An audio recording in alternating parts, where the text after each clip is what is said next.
Hello friends, whisper of wellness में आप सभी का स्वागत है और मैं हूं आपकी host doctor Shilpa Tamrakar.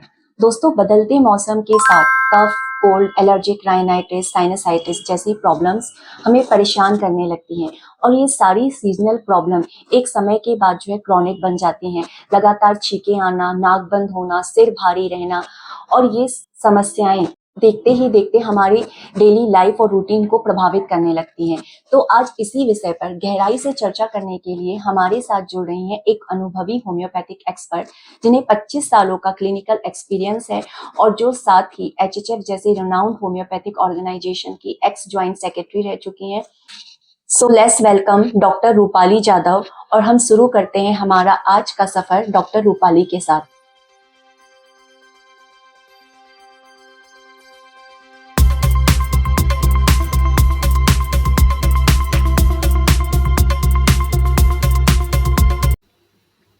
Welcome Rupali ma'am, whisper of wellness में आपका स्वागत है। Thank you doctor Shilpa. Thank you for calling me in this discussion, क्योंकि आज की तारीख में होम्योपैथी का अप्रोच और होम्योपैथी Yes. का जो स्कोप है वो जितना ज़्यादा हम लोगों तक पहुंचा सकते हैं उतना लोगों को ये चीज़ का फ़ायदा हो सकता है कि कितनी सारी बीमारियों में होम्योपैथी उनकी मदद कर सकती है और जिससे उनकी ज़िंदगी थोड़ी आसान हो जाएगी और क्वालिटी भी बहुत अच्छी हो जाएगी। क्योंकि जैसे हम जानते हैं कि होम्योपैथी के साइड इफ़ेक्ट्स नहीं होते हैं। साइड इफ़ेक्ट्स का मतलब है कि होम्योपैथी आप इज़िली ले सकते हो और मीठी गोली होती है, तो बच्चों से लेके बूढ़ों तक सबके लिए वो एक्सेप्टेबल है और बहुत ज़्यादा बीमारियाँ कवर हो सकती है होम्योपैथी दवा से, फ़ायदा हो सकता है। तो आप ये बहुत अच्छा काम कर रहे हो अलग-अलग विषयों पे ये डिस्कशन Yes. रख के। So I am really thankful to you. Yes ma'am, मतलब इसका पर्पस जो ये सीरीज हमने चालू की है, होल पर्पस यही है कि हम होम्योपैथिक अवेयरनेस लाएं कि किस तरह से होम्योपैथी सिर्फ जो है छोटी मोटी प्रॉब्लम्स तक लिमिटेड नहीं है, या सिर्फ इसलिए नहीं है कि हमें किडनी स्टोन हुआ है तो हम होम्योपैथी कंसिडर करें, या कोई एलर्जिक प्रॉब्लम है या स्किन प्रॉब्लम है सिर्फ उसके लिए, बल्कि जो है होम्योपैथी हर तरह की प्रॉब्लम पर काम करती है। जैसे आजकल ऑटो इम्यून डिसऑर्डर्स है, कैंसर है, तो हम इसके माध्यम से जो है वो अवेयरनेस हमारे व्यूअर्स में क्रिएट कर रहे हैं। Thank you so much for coming here. ज़रूर। जैसे कि पहले 20 साल पहले होम्योपैथी ली जाती थी इम्यूनिटी बढ़ाने के लिए। तो आप अपने यस। नॉर्मल दवा जो खा रहे हो कोई भी बीमारी की मॉडर्न मेडिसिन, उसके साथ आप होम्योपैथी चलाते रहो। होम्योपैथी धीरे-धीरे काम करती। ये सब प्रचलित विचार थे। But yes. अभी जैसे साइंस बहुत आगे तरक्की कर चुका है, होम्योपैथी में भी कंटिन्यूअस रिसर्च होती रहती है। तो उसके हिसाब से आज होम्योपैथी भी बहुत तुरंत काम करने वाली दवा है और कोई भी बीमारी हो जिसे हम अक्यूट कंडीशंस कहते हैं कि जो अचानक से हो जाती है और जिसकी तीव्रता बहुत गंभीर होती है, पेशेंट बहुत पीड़ा में होता है, वहाँ पे भी होम्योपैथी काम करती है, तेज़ बुखार में भी काम करती है और काफ़ी सारे ऑटो इम्यून डिसीज़ेज़ में भी काम करती है। जैसे आपने बोला कैंसर है, अभी जो आर्थराइटिस बहुत पेशेंट्स में देखी जाती है, यस। चिकनगुनिया है, विटिलिगो है, सोरियासिस है। सोरियासिस जो बीमारी डॉक्टर को भी थका देती है और पेशेंट को भी थका देती है, सालों साल चलती रहती है। उसमें भी होम्योपैथी बहुत अच्छा काम करती है। क्यों? क्योंकि बीमारी का तो है ही, हम बीमारी को ही ठीक करते हैं, लेकिन बीमार यस। हम इंसान को ठीक करते हैं। तो इंसान तो वही है ना, तो इसीलिए हम लोगों को बोलते हैं कि होम्योपैथी में हर बीमारी का दवा है। लोग बोलते हैं ऐसे कैसे हो सकता है? ऐसे क्यों नहीं हो सकता है? क्योंकि इंसान को ट्रीट कर रहे हैं ना हम लोग। तो इंसान को जो-जो प्रॉब्लम्स है, वो हम दवा से ठीक कर सकते हैं। इतना सिंपल है यस। वो। यस। तो मैम, जैसे कि अभी आपने बोला, और आज का जो हमारा विषय है वो भी इसी तरह का है कि थका देने वाला पेशेंट इससे जो है परेशान हो जाते हैं।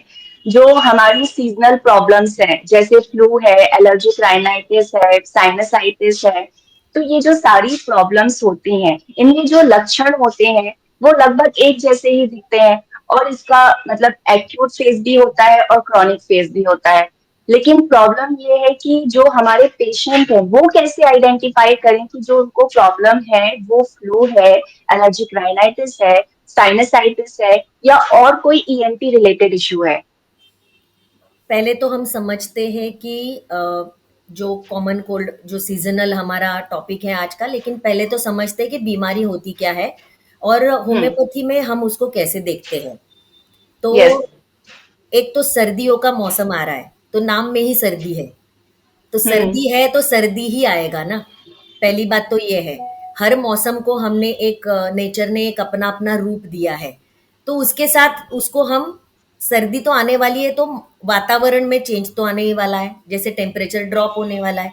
अलग अलग स्टेट्स के हिसाब से अलग अलग टेम्परेचर हो जाता है।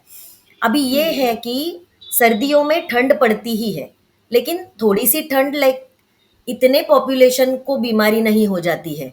हर सर्दी में हम्म। जीनस एपिडेमिक डिसीज नहीं हो जाती है कि एपिडेमिकली यस। सर्दी आ गया। तो ये क्यों नहीं होता है? क्योंकि मानव जो है, हम ह्यूमंस है, वो नेचर के साथ एक एनर्जी एक्सचेंज में चलते हैं और तभी तक हम जिंदा रहते हैं। जब वो एनर्जी एक्सचेंज खत्म हो जाता है तो सोल बॉडी को छोड़ के निकल जाता है, बराबर है, दैट इज डेथ। तो यस। ये एनर्जी एक्सचेंज जो चलती है वो एक प्रपोर्शन में चलती है। जब भी कोई स्टिमुलस हमें एनवायरनमेंट से आ जाता है, वो एनर्जी फ्लो थोड़ा सा डिस्टर्ब हो जाता है। डिस्टर्ब होता फिर है। भी यस। हम उसके साथ चलते हैं। वो चलने को हम एडाप्टेशन बोलते हैं। जैसे छोटे छोटे स्टिमुलसेस को हम रिएक्ट नहीं करते हैं। अभी बेमौसम नवंबर में रोज बारिश गिर रही है, तो यस। रोज हमें भीगने से प्रॉब्लम नहीं हो रही है, क्योंकि हम हमने ये मेंटली मान लिया है कि हर जगह बारिश हो रही है तो हो रही है, दिस इज ग्लोबल वार्मिंग जो भी है। हम्म। ये है कि स्टिमुलस को हम रिएक्ट नहीं कर रहे, स्टिमुलस से हम अफेक्ट नहीं हो रहे। तो हम्म। एनर्जी फ्लो नेचर के साथ बराबर चल रहा है। जब ऐसा होता है कि मैं ये बारिश से परेशान होने लगी हूँ, रोज बारिश हो रही है, आज मैं भीग गई, अरे नहीं नहीं मुझे भीगना अच्छा नहीं लगता है। नवंबर में थोड़ी बारिश गिरती है, बारिश भी है, सुबह ठंड भी है, नहीं नहीं ये क्लाइमेट तो मुझे सूट ही नहीं होता है। यहाँ से वो नेचर के साथ फ्लो इंटरप्ट होने लगा। अब धीरे धीरे हम्म। मैं ये चीज से एडजस्ट होना छोड़ दूंगी और बीमारी का रूप धारण कर लेगी ये चीज। तो वो स्टिमुलस को बॉडी रिएक्ट करने लगी, रिएक्ट करते करते बॉडी ने एडजस्ट होना छोड़ दिया, एडाप्ट होना छोड़ दिया, तो मैं मुझे बीमारी आ गई। तो अब इस हम्म। बीमारी को हमें ठीक करना है, ना कि रोज नाक बह रही है इसके लिए ठीक करना है। वो बहती नाक से मैं परेशान हो रही हूँ, पेशेंट परेशान हो रहा है, हमें उसको ठीक यस। करना है। तो coming to the topic, patient तभी हमारे पास आता है कि जब वो ये बहती नाक से परेशान हो जाता है, या बंद नाक से परेशान हो जाता है, या सर्दी की वजह से उसकी आवाज खराब हो गई, उसके गले में दर्द हो गया, ये सारे सिम्टम्स आने लगे। और ये सिम्टम्स से उसका डेली रूटीन जो है, उसका जीवन जो है वो डिस्टर्ब होने लगा। मतलब यस। उसको लगने लगा कि मैं डिस्टर्ब हो रहा हूँ, मैं अपसेट हो रहा हूँ ये चीज़ों को लेकर, और मेरा काम नहीं हो रहा है, या तो मेरा मन नहीं लग रहा है। ये सब पेशेंट की परिभाषा है आपके पास आने के बाद। तो पेशेंट का मेन कंसर्न रहता है, सीज़न चेंज हो गया है और मैं सीज़न चेंज को अडॉप्ट नहीं हो रहा हूँ, अडॉप्ट नहीं कर पा रहा हूँ। एडजस्ट नहीं हो रहा हूँ, अफेक्ट हो हम्म। रहा हूँ। तो आप यस। मेरी सर्दी ठीक करो, मतलब मुझे वापस उस एनर्जी एक्सचेंज में लाके छोड़ दो, हम्म। तो मैं हम्म। ये बीमारी से लड़ पाऊंगा। वो लड़ना हमारा इम्यून सिस्टम है, बराबर है। तो जो सीजनल चेंजेस में आते हैं वो कॉमन कोल्ड है सबसे पहले तो कॉमन कोल्ड एक वायरल इन्फेक्शन है, जिसमें आपको नेजल कंजेशन होता है, नोज रनिंग होती है, फीवर भी आ सकता है, थ्रोट अफेक्ट होता यस। है पोस्ट नेजल ड्रिप से। तो आपकी आवाज भी अफेक्ट होती है, थ्रोट में पेन भी होती है, स्वॉलोइंग में डिफिकल्टी होती है, ये सब होता है। और कई सारे कंडीशंस है जिसके लिए पेशेंट हमारे पास आता है, जैसे कि एलर्जिक राइनाइटिस है, साइनोसाइटिस है, फेरिंजाइटिस है। तो ये सब यस। हो गए मेडिकल टर्मिनोलॉजीज। कई बार पेशेंट अवेयर होता है और आके ही हमें बोलता है कि मुझे साइनस की प्रॉब्लम है। हम्म। तो एज अ होम्योपैथ हम हमेशा बोलते हैं कि भाई बराबर है साइनस की प्रॉब्लम है, आप इसको विस्तार में बताओ कि आपको तकलीफ क्या है। तकलीफ एक होता है सिम्टम और एक होती है तकलीफ। तकलीफ वो है तकलीफ। जो पेशेंट महसूस करता है, सिम्टम वो हम्म। है जो बीमारी को रिलेटेड है। बीमारी को रिलेटेड। ठीक है। यस। तो सिम्टम वो है कि मेरी नाक बह रही है, सिम्टम वो है कि अंदर कुछ भरा भरा सा लगता है, सर नीचे करूँ तो चक्कर आता है, जैमिंग हो गई है पूरी। हम्म। एलर्जिक राइनाइटिस में क्या होता है, आपकी नोज रनिंग होती है, स्नीजिंग होती है, बहुत सारी छींके, मतलब आगे हम केसेस डिस्कस करेंगे तो पेशेंट छींके गिन के भी आता है, कभी कभी 50 छींके आई यस। एंड हमें यस। अरे तुम गिनते हो, 50 छींके कैसे मालूम पड़ी? तो पेशेंट गिनते हैं। गिनते क्यों है? क्योंकि वो डिग्री ऑफ महसूस करना बढ़ती जाती है कि मैं परेशान हूँ। तो एलर्जिक राइनाइटिस में नाक बहती है, आईज में इचिंग होती है, थ्रोट अफेक्ट होता है, बट वाटरी डिस्चार्ज रहता है। साइनोसाइटिस में साइनसेस आपके बंद होते हैं, कंजेशन महसूस होती है, अंदर ठस ठस होता है, मराठी में हमेशा बोलते हैं हम, कुछ अंदर से काट रहा है ऐसे लगता है, काट रहे हैं। या तो भारी यस। भारी लगता है, जैसे कि नीचे भी हम्म। सर करूं तो ऐसा लगता है कुछ निकल के आ जाएगा, बट कुछ निकलता नहीं है। नहीं है। साइनोसाइटिस में यस। डिस्चार्जेस थिक हो जाते हैं, सप्रेस हो जाते हैं। और वायरल इन्फेक्शंस है। वायरल इन्फेक्शंस में जैसे होता है कि फीवर भी आता है, हाई फीवर आता है। इसकी सारी कॉजेस हम देखते हैं कि डस्ट है, जो एयर में ऑलरेडी एग्जिस्टिंग होती है, पोल्यूशन है। तो पेशेंट हमेशा हमें बोलता है कि कंस्ट्रक्शन का काम चालू है जिसकी वजह से मुझे सर्दी हो गया डॉक्टर साहब। सर्दी है। यस। तो ये उसका अंडरस्टैंडिंग है, हमें उसको अप्रिशिएट करना ही चाहिए। लेकिन मुंबई में मैं रहती हूँ, बहुत सारे फ्लाईओवर्स के काम चालू है, मेट्रो का काम एक्सटेंशन का चालू है, तो 5-5 साल तक हमारे यहाँ कंस्ट्रक्शन चालू है। तो हम हम्म।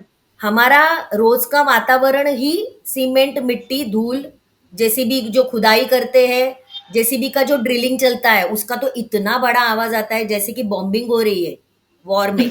यस। तो नॉइज भी एक पोल्यूशन का हिस्सा है। नॉइज है, हम्म। लाइट है, और बाकी सारे पोल्यूटेंट्स है, डस्ट है। तो ये सब हमारी जिंदगी का ऑलरेडी हिस्सा बन चुके हैं। बन चुके हैं। 5-5 साल तक हम इससे अफेक्ट नहीं होते। या तो एक लोकेलिटी में अगर 5,000 लोग रह रहे हैं तो वो 5,000 लोग बीमार नहीं है, उसमें से 5 लोग बीमार है, 1% हो बीमार जाता है। है। हाँ। यस। तो हमें ये देखना है होम्योपैथी में कि वो 5 लोगों को क्या दिक्कत है, वो क्यों इस चीज को अपनी रूटीन में एडजस्ट नहीं कर पा रहे हैं। नहीं कर पा रहे हैं। यस। अभी मॉडर्न, पहले तो ये सब होता है, कोल्ड होता है जैसे राइनाइटिस, साइनोसाइटिस, तो लोग मॉडर्न मेडिसिन पहले ले लेते हैं क्योंकि जिसमें हम्म। तुरंत रिलीफ मिल जाता है, बराबर है। तो उसमें नॉर्मली एंटीहिस्टामिनिक्स दी जाती है, बहुत ज्यादा है तो कभी कभी स्टीरॉइड्स दी जाती है, हम्म। और एंटीपायरेटिक अगर बुखार है तो दी जाती है। बुखार है। हाँ। और इसके ट्रिगर्स क्या होते हैं कि ओवर एक्सपोजर हो जाता है ये सिचुएशन से। अभी साइट इंजीनियर है, उसको तो रोज साइट पे जाना ही पड़ेगा, वो तो उसकी काम का हिस्सा है, जिसको हम हम्म। ऑक्यूपेशनल हैजार्ड हमने पीएसएम में सीखा था यस। During the course. तो उसको तो रोज साइट पे जाना है, वो मास्क भी लगाए, कुछ भी करे, लेकिन धूल मिट्टी इससे तो रोज एक्सपोज हो रहा है, यस। ओवर एक्सपोज हो रहा है। तो ट्रिगर पॉइंट यही होते हैं कि ओवर एक्सपोज हो रहा है बंदा कोई भी चीज से। सेकंड होता है कि लो इम्यूनिटी, जैसे हम बोलते हैं कि हम्म। आपकी इम्यूनिटी ही लो है, आप बहुत प्रो हो कोई भी इन्फेक्शंस के लिए। थोड़ा भी क्लाइमेट में चेंज हो जाए, थोड़ा टेम्परेचर में चेंज हो जाए, जैसे कि आपने तुरंत ठंडा पानी पी लिया, एक आइसक्रीम खा ली, एक कोल्ड ड्रिंक पी हम्म। ली, और तुरंत सर्दी यस। आ गई, इसको नॉर्मल तौर पे लो इम्यूनिटी बोलते हैं। ऑल्दो इम्यूनिटी कोई भी ब्लड रिपोर्ट में नहीं दिखाई जा सकती, यस। इम्यूनिटी का कोई पैरामीटर नहीं है, कोई काउंट भी नहीं है। जैसे डब्ल्यूबीसी काउंट है, ईएसआर है, वैसा इम्यूनिटी का कोई काउंट ही नहीं है। तो ये सबके पीछे एक्चुअली इम्यूनिटी बहुत बड़ा रोल प्ले करती है, जिसके लिए होम्योपैथिक दवा जानी जाती है। हम उसको आगे देखेंगे कि इम्यूनिटी कैसे देखनी है हमें। Trigger yes. में और एक चीज आती है, सडन एक्सपोजर। मतलब हम्म। बहुत बार ऐसा होता है कि टेम्परेचर बहुत एडवर्स है और हम एक वार्म एटमॉस्फेयर से सडन कोल्ड में एक्सपोज हो गए। यस। यस। हाँ, तो तुरंत नाक बंद हो जाती है बहुत लोगों की, हम्म। ये भी एक देखा जाता है। तो ये सब है। तो हमने सिम्टम्स कवर कर लिए, उसका कॉज कवर कर लिया, डस्ट है, पोलन्स है, bad water, noise pollution, light pollution, ठीक है। हमने उसके सिम्टम देखे, ट्रिगर पॉइंट्स भी देखे। तो अब आगे आते हैं कि बीमारी क्यों आती है, ये सब। यस। बराबर है? मतलब मैम, यस, मतलब मैम ये है ना कि जैसे अभी आपने बताया कि अगर 100 लोग हैं और उसमें से सिर्फ 5 को ये प्रॉब्लम हो रही है, तो कहीं ना कहीं जो है वो 5 एनवायरमेंट के हिसाब से या उनके आसपास जो सराउंडिंग्स में चेंजेस हो रहे हैं, चाहे वेदर में है, चाहे डस्ट हो, पोल्यूशन हो, जो कि आज हमारी लाइफ का हिस्सा बन चुके हैं, तो उसको अगर वो अडॉप्ट नहीं कर पा रहे हैं तो प्रॉब्लम कहीं ना कहीं मॉर्बिडिटी उनमें है, उनकी इम्यूनिटी का इशू है। बराबर है। और सबसे ज़्यादा जो हमने बात करी season change, climate change, temperature change, yes. हाँ, तो सबसे ज़्यादा इसमें हमें कोल्ड ही दिखती है। वो भी क्यों हम्म। है? बहुत खूबसूरत है ये चीज़, बहुत सटल भी है, यस, बहुत यस। खूबसूरत है, अगर जानोगे उसको तो बहुत फ़ायदा होता है। हमारे जो बॉडी पार्ट्स हैं, सारे बॉडी पार्ट्स हैं, उनको एक-एक एनाटॉमिकल फंक्शन दिया है। मतलब जो हम्म। बना है शरीर में, जो उनकी रचना है, वो रचना एक काम अलॉट किया है। हर इंद्रिय को एक काम अलॉट किया है। हम्म। एक वो है उनका एनाटॉमिकल फंक्शन, लेकिन इन सबको एक जो ऑटोमेटिक ऑटोक्रेटिक फोर्स चलाती है, वो है हमारी वाइटल एनर्जी। वाइटल एनर्जी, इसको यस। हम वाइटल फोर्स होम्योपैथी में फोर्स बोलते हैं, कहते हैं। योगा में भी उसको वाइटल फोर्स बोलते हैं। ओ। ये ओके। टर्मिनोलॉजी मैंने योगा में वापस सीखी, तभी मुझे बहुत खुशी हुई कि चलो और कोई भी इसको जानता है। वाइटल फोर्स से जानता है। यस। यस। सो ये वाइटल एनर्जी, वाइटल फोर्स है जो ये हमारी बॉडी को ऑटोमेटिक ऑटोक्रेटिक चलाती है, क्योंकि हर चीज को, हर एक हमारे ऑर्गन को एक एक इमोशनल अंडरस्टैंडिंग दी है, क्योंकि हमारी पूरी बॉडी सिर्फ टेक्निकली नहीं चलती है ना, हम मशीन नहीं है। यस। हाँ, हम मशीन नहीं है क्योंकि हमारे इमोशंस है। तो ये हर इंद्रिय का एक इमोशनल रोल है। तो पहले तो जानेंगे कि हमारे एनाटॉमिकल फंक्शंस क्या है। ओके, तो नोज क्या यस। करता है? नोज सेंस ऑफ स्मेल दिया हुआ है, बराबर है। सिक्रीशंस हम्म। है, हम ब्रीथ कर पाते हैं क्योंकि एक म्यूकोजल लाइनिंग है जिसमें एक डिस्चार्ज भी चलता रहता है जो नेचुरल है। ओके, हम्म। सो जिसकी वजह से हम ब्रीथ कर पाते हैं। डस्ट है, पोलन्स है, वो वहां पे फिल्टर भी हो जाते हैं। सब कुछ जैसे अंदर लिया वैसे अंदर नहीं जाता है। नहीं जाता है। हाँ, यस। तो ये भी वो रोल प्ले करते हैं। ये सब अननोन है, हमें नहीं पता, वो ऑटोमेटिक चलता रहता है। हम्म। स्मेल करता है, नोज हमारा स्मेल करता है, फिल्टर करता है। तो नोज का सबसे बड़ा जो स्मेल का जो ये है, स्मेलिंग से क्या होता है, हम चीजों को समझते हैं, भापते हैं, हम्म। अंडरस्टैंड करते हैं, फिर रिकॉग्नाइज करते हैं। बराबर है? यस। हाँ, जैसे कि गंदा स्मेल है, अच्छा स्मेल है, फेमिलियर स्मेल है। यस। जहाँ पे आंखें नहीं है, वहां पे हम्म। फेमिलियर स्मेल से बंदा उस चीज स्मेल। को समझता है। वो एक कहते हैं ना हम लोग, I I smell something fishy. Right. तो ये क्या यस। है, पहले हमने वो चीज को समझ लिया, फिर रिकॉग्नाइज कर हम्म। लिया। Recognise yes, yes. एनालिसिस है, जो इंटेलेक्चुअल इंटेलेक्चुअल पार्ट है, लेकिन जो नोज का बेसिक काम है वो स्मेल है। और एक चीज स्मेल। नोज की है कि समाज में तुमने मेरी नाक ऊंची कर दी, हम्म। Yes, yes. समाज में तुमने ये करके या मैंने ये करके मेरी नाक काट दी, हम्म। ये हम बहुत सुनते हैं। तो एक्चुअल में कोई शूर्पणखा की तरह हमारी नाक नहीं काटता है। बिल्कुल नहीं। यस। हाँ, तो नाक हमारी प्राउड फीलिंग है, क्योंकि आपको हम देखते हैं कि फेस में ना नोज स्ट्रक्चर का बहुत इंपॉर्टेंट रोल है।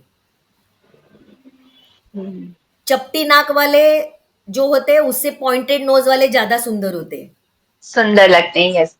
तो नोज का एक फेस में कोई रोल है। ओके, समाज में भी रोल है, जैसे मैंने अभी बताया।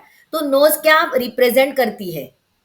मतलब होम्योपैथी से भी पहले नोज एक रिस्पेक्ट, एक डिग्निटी, तुम्हारी सोशल डिग्निटी। पोजीशन रिप्रेजेंट करती है। भले तुम कोई बड़ी आसामी नहीं हो, तुम कोई सेलिब्रिटी हम्म। नहीं हो, तुम हो, लेकिन तुम हो, जो भी तुम्हारी एक कैरेक्टर है, जो तुमने कुछ कमाया होगा, कुछ अपना लाइफ बनाया होगा, उसको तुम्हारी हम्म। नोज रिप्रेजेंट करती है। ठीक है? मतलब आपकी कम्युनिटी में, आपकी सराउंडिंग में। एग्जैक्टली।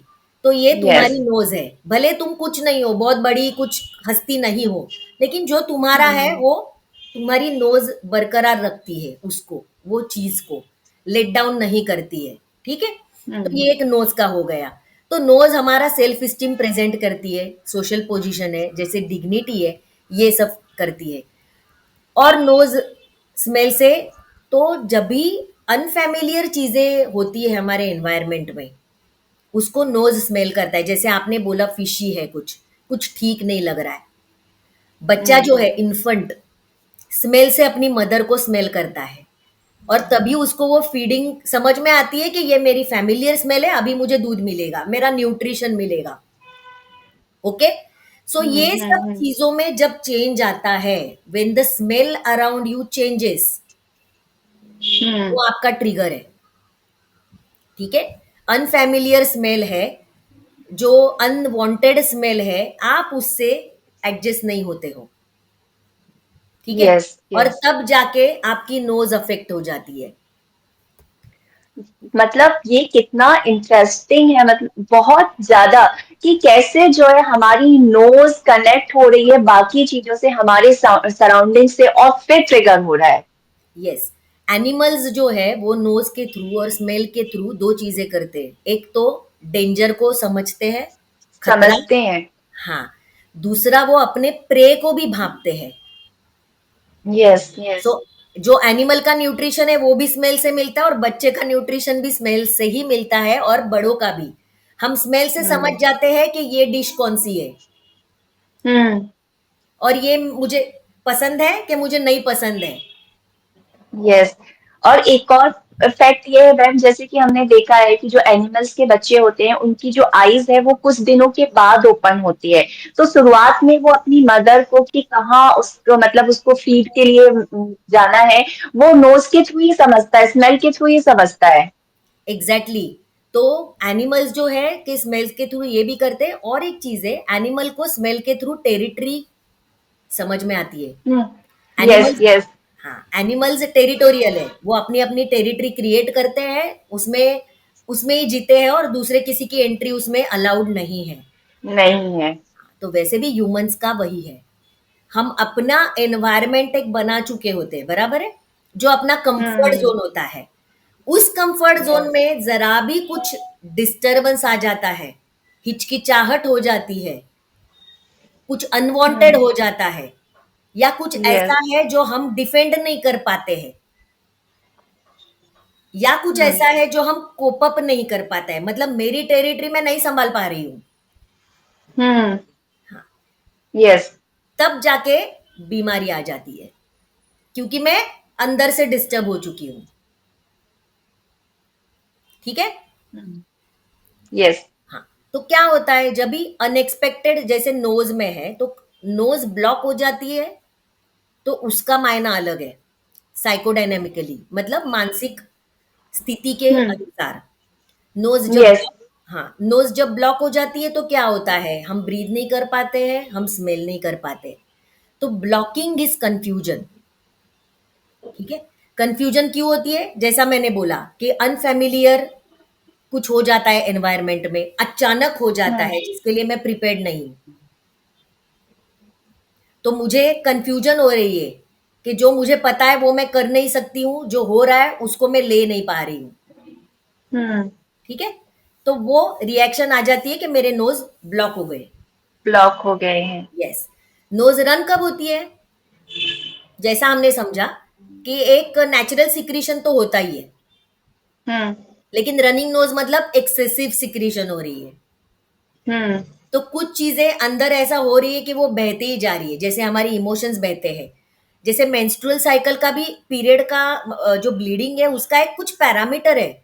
जब दिन में दस यस दस पैड वाला ब्लीडिंग हो जाता है तो it is called excessive, yes. जो नॉर्मल नहीं है। हम्म। तो वैसे ही जब पेशेंट बोलता है दिन भर मेरे हाथ में रुमाल रहता है और दिन भर मेरी नाक बहती रहती है, तो ये नॉर्मल नहीं है। इसका मतलब अंदर इमोशंस कहीं बह रहे हैं, और वो निकल रहे, लेकिन वो पेशेंट बोल नहीं पा रहा है। तो वो ट्रिगर कुछ आ गया है जहां पे उसको इरिटेशन हो रही है नेजल पैसेज में। हम्म। स्नीजिंग भी सेम है, sneezing is a natural reflex. कोई भी चीज जब यस। नेजल पैसेज को इरिटेट करती है, वी स्टार्ट स्नीजिंग।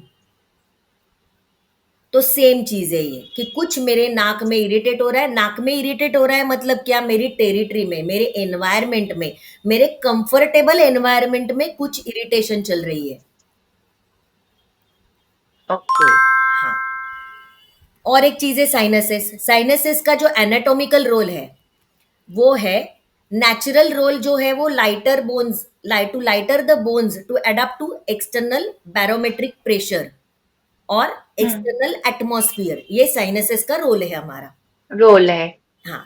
साइनोसाइटिस में क्या हो जाता है, इन्फ्लेमेशन हो जाता है, पूरी ब्लॉकेज हो जाती है।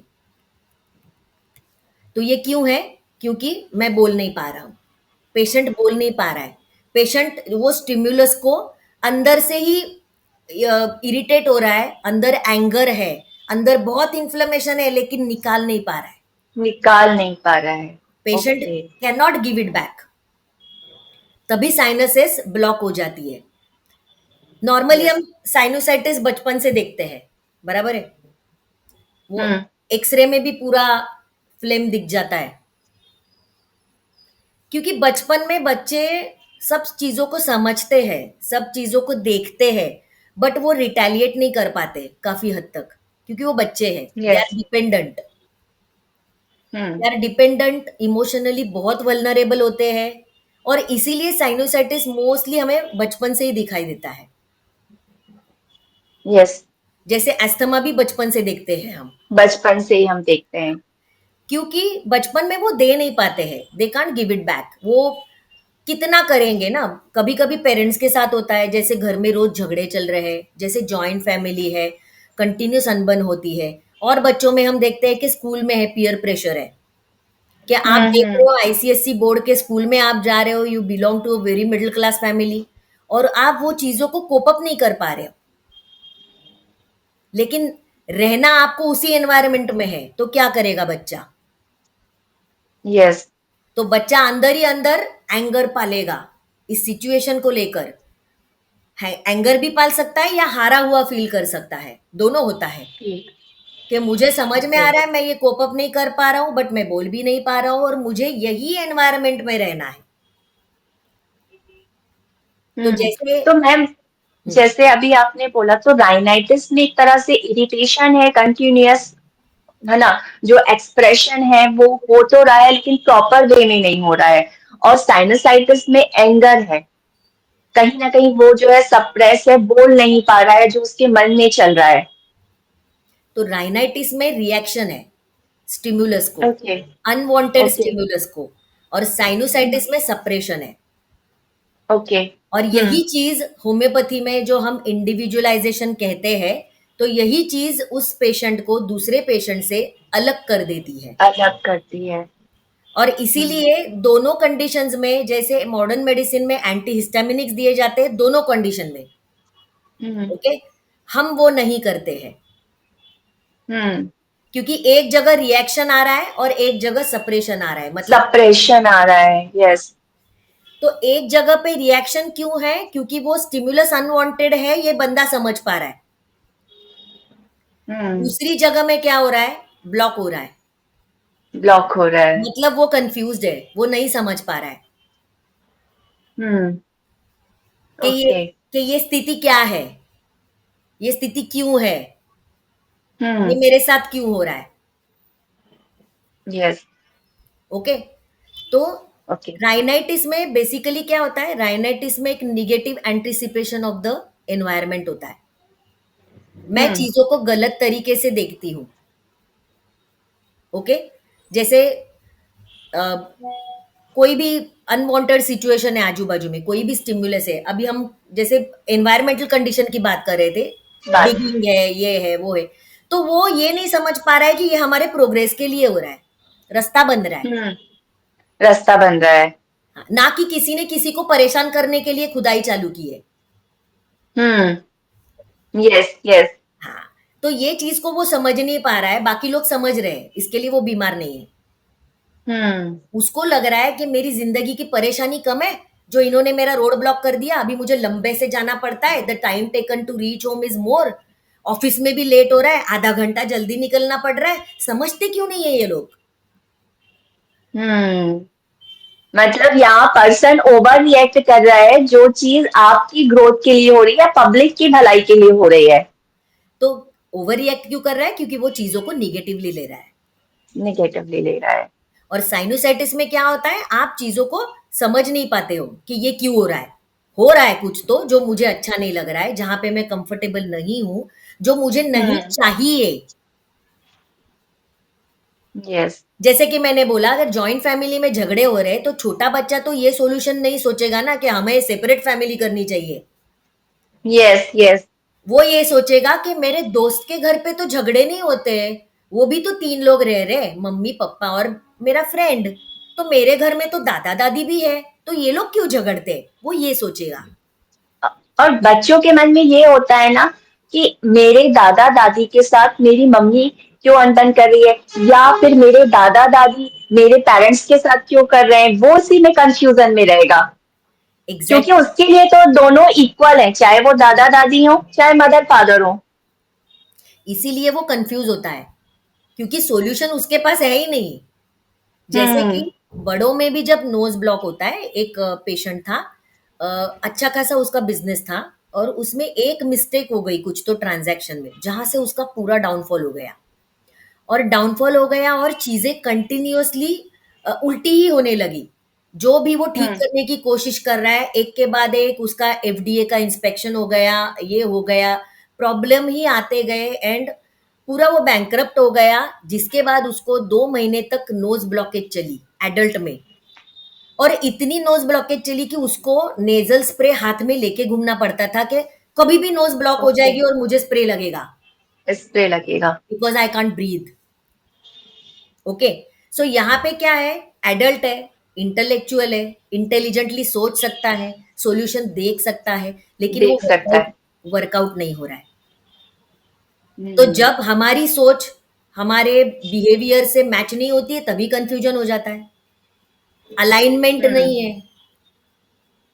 यस अदरवाइज हमारी सांस लेने की प्रक्रिया ऑटोमेटिक है, हम सोचते भी नहीं है कि हमने कितनी सांसें ली, ली है नहीं ली, या चलो मेरा एक्चुअली अभी, में। हाँ अभी मेरा वाटर यस ब्रेक हो गया है, वैसे मेरा सांस वाला ब्रेक हो गया है, ये नहीं है। हम्म तो जब इंसान को सोच के सांस लेनी पड़ती है, मतलब अलाइनमेंट कहीं बिगड़ चुकी है, मतलब बिगड़। बीमारी आ चुकी है। यस तो ट्रिगर फैक्टर्स क्या है?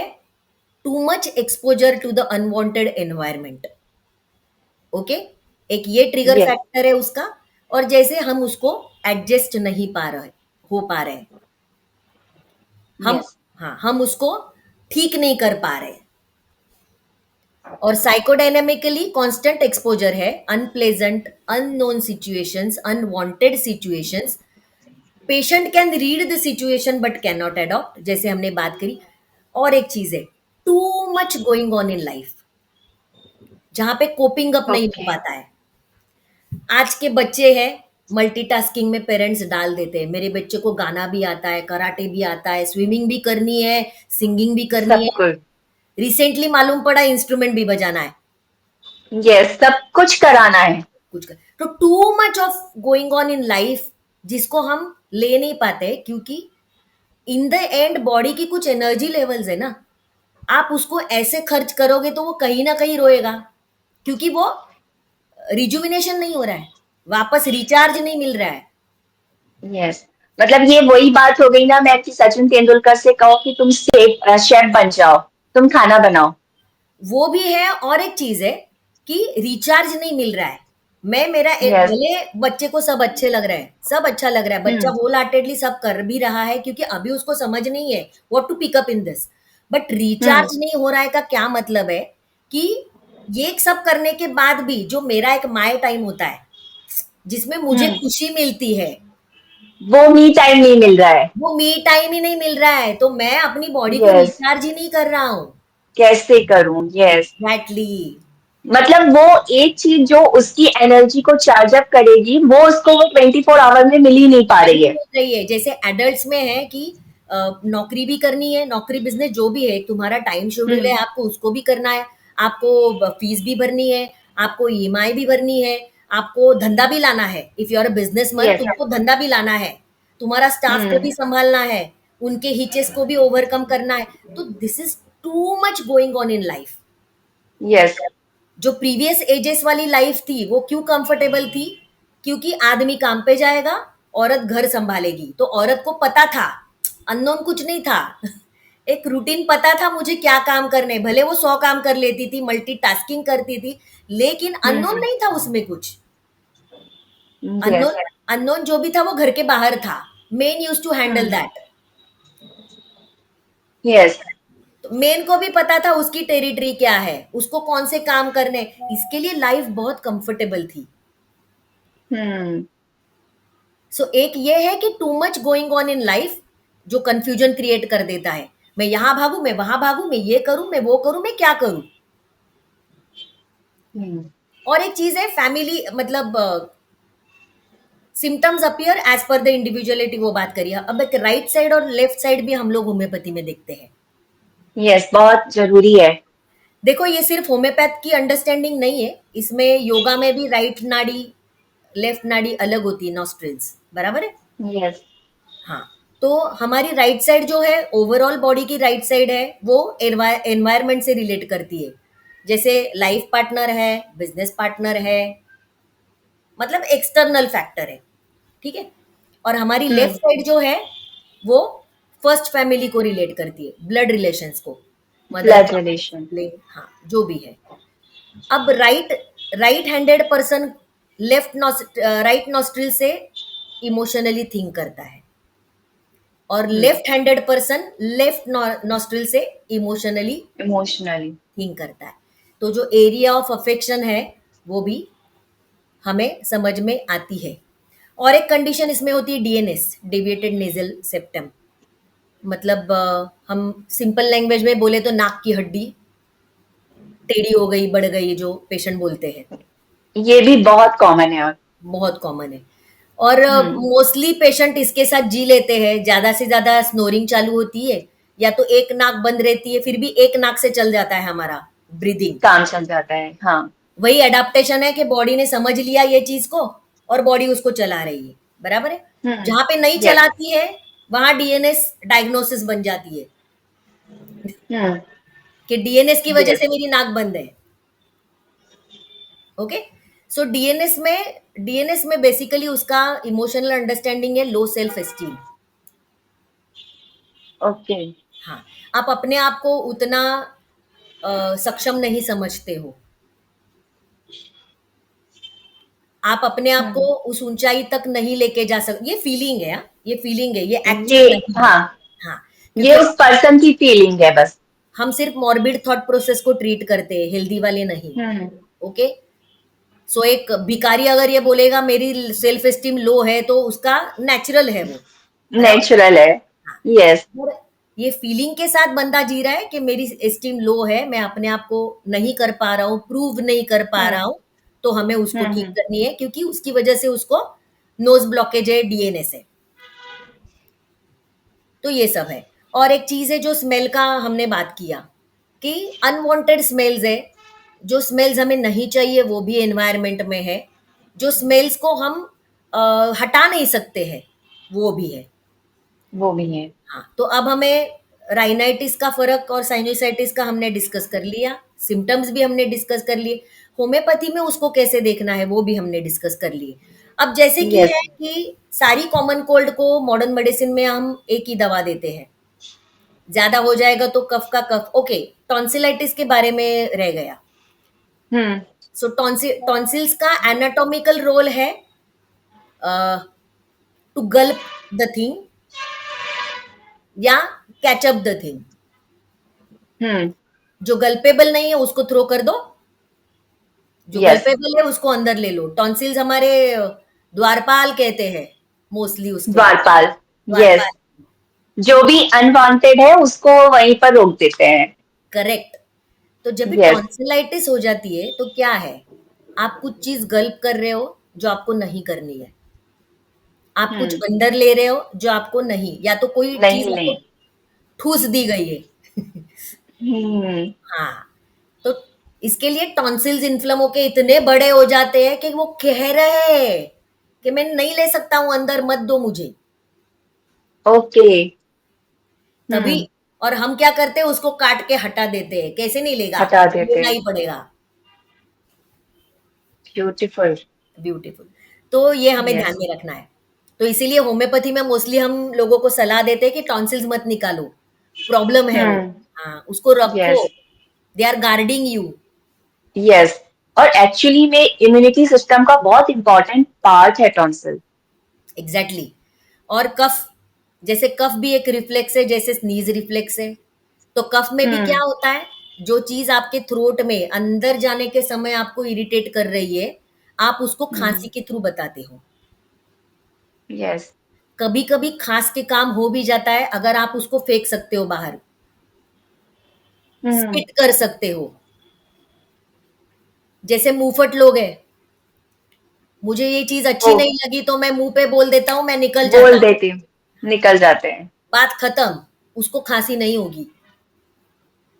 यस। उसने, क्योंकि उसने वो अनवांटेड चीज, अनवांटेड थिंग फेंक दी, निकाल दी।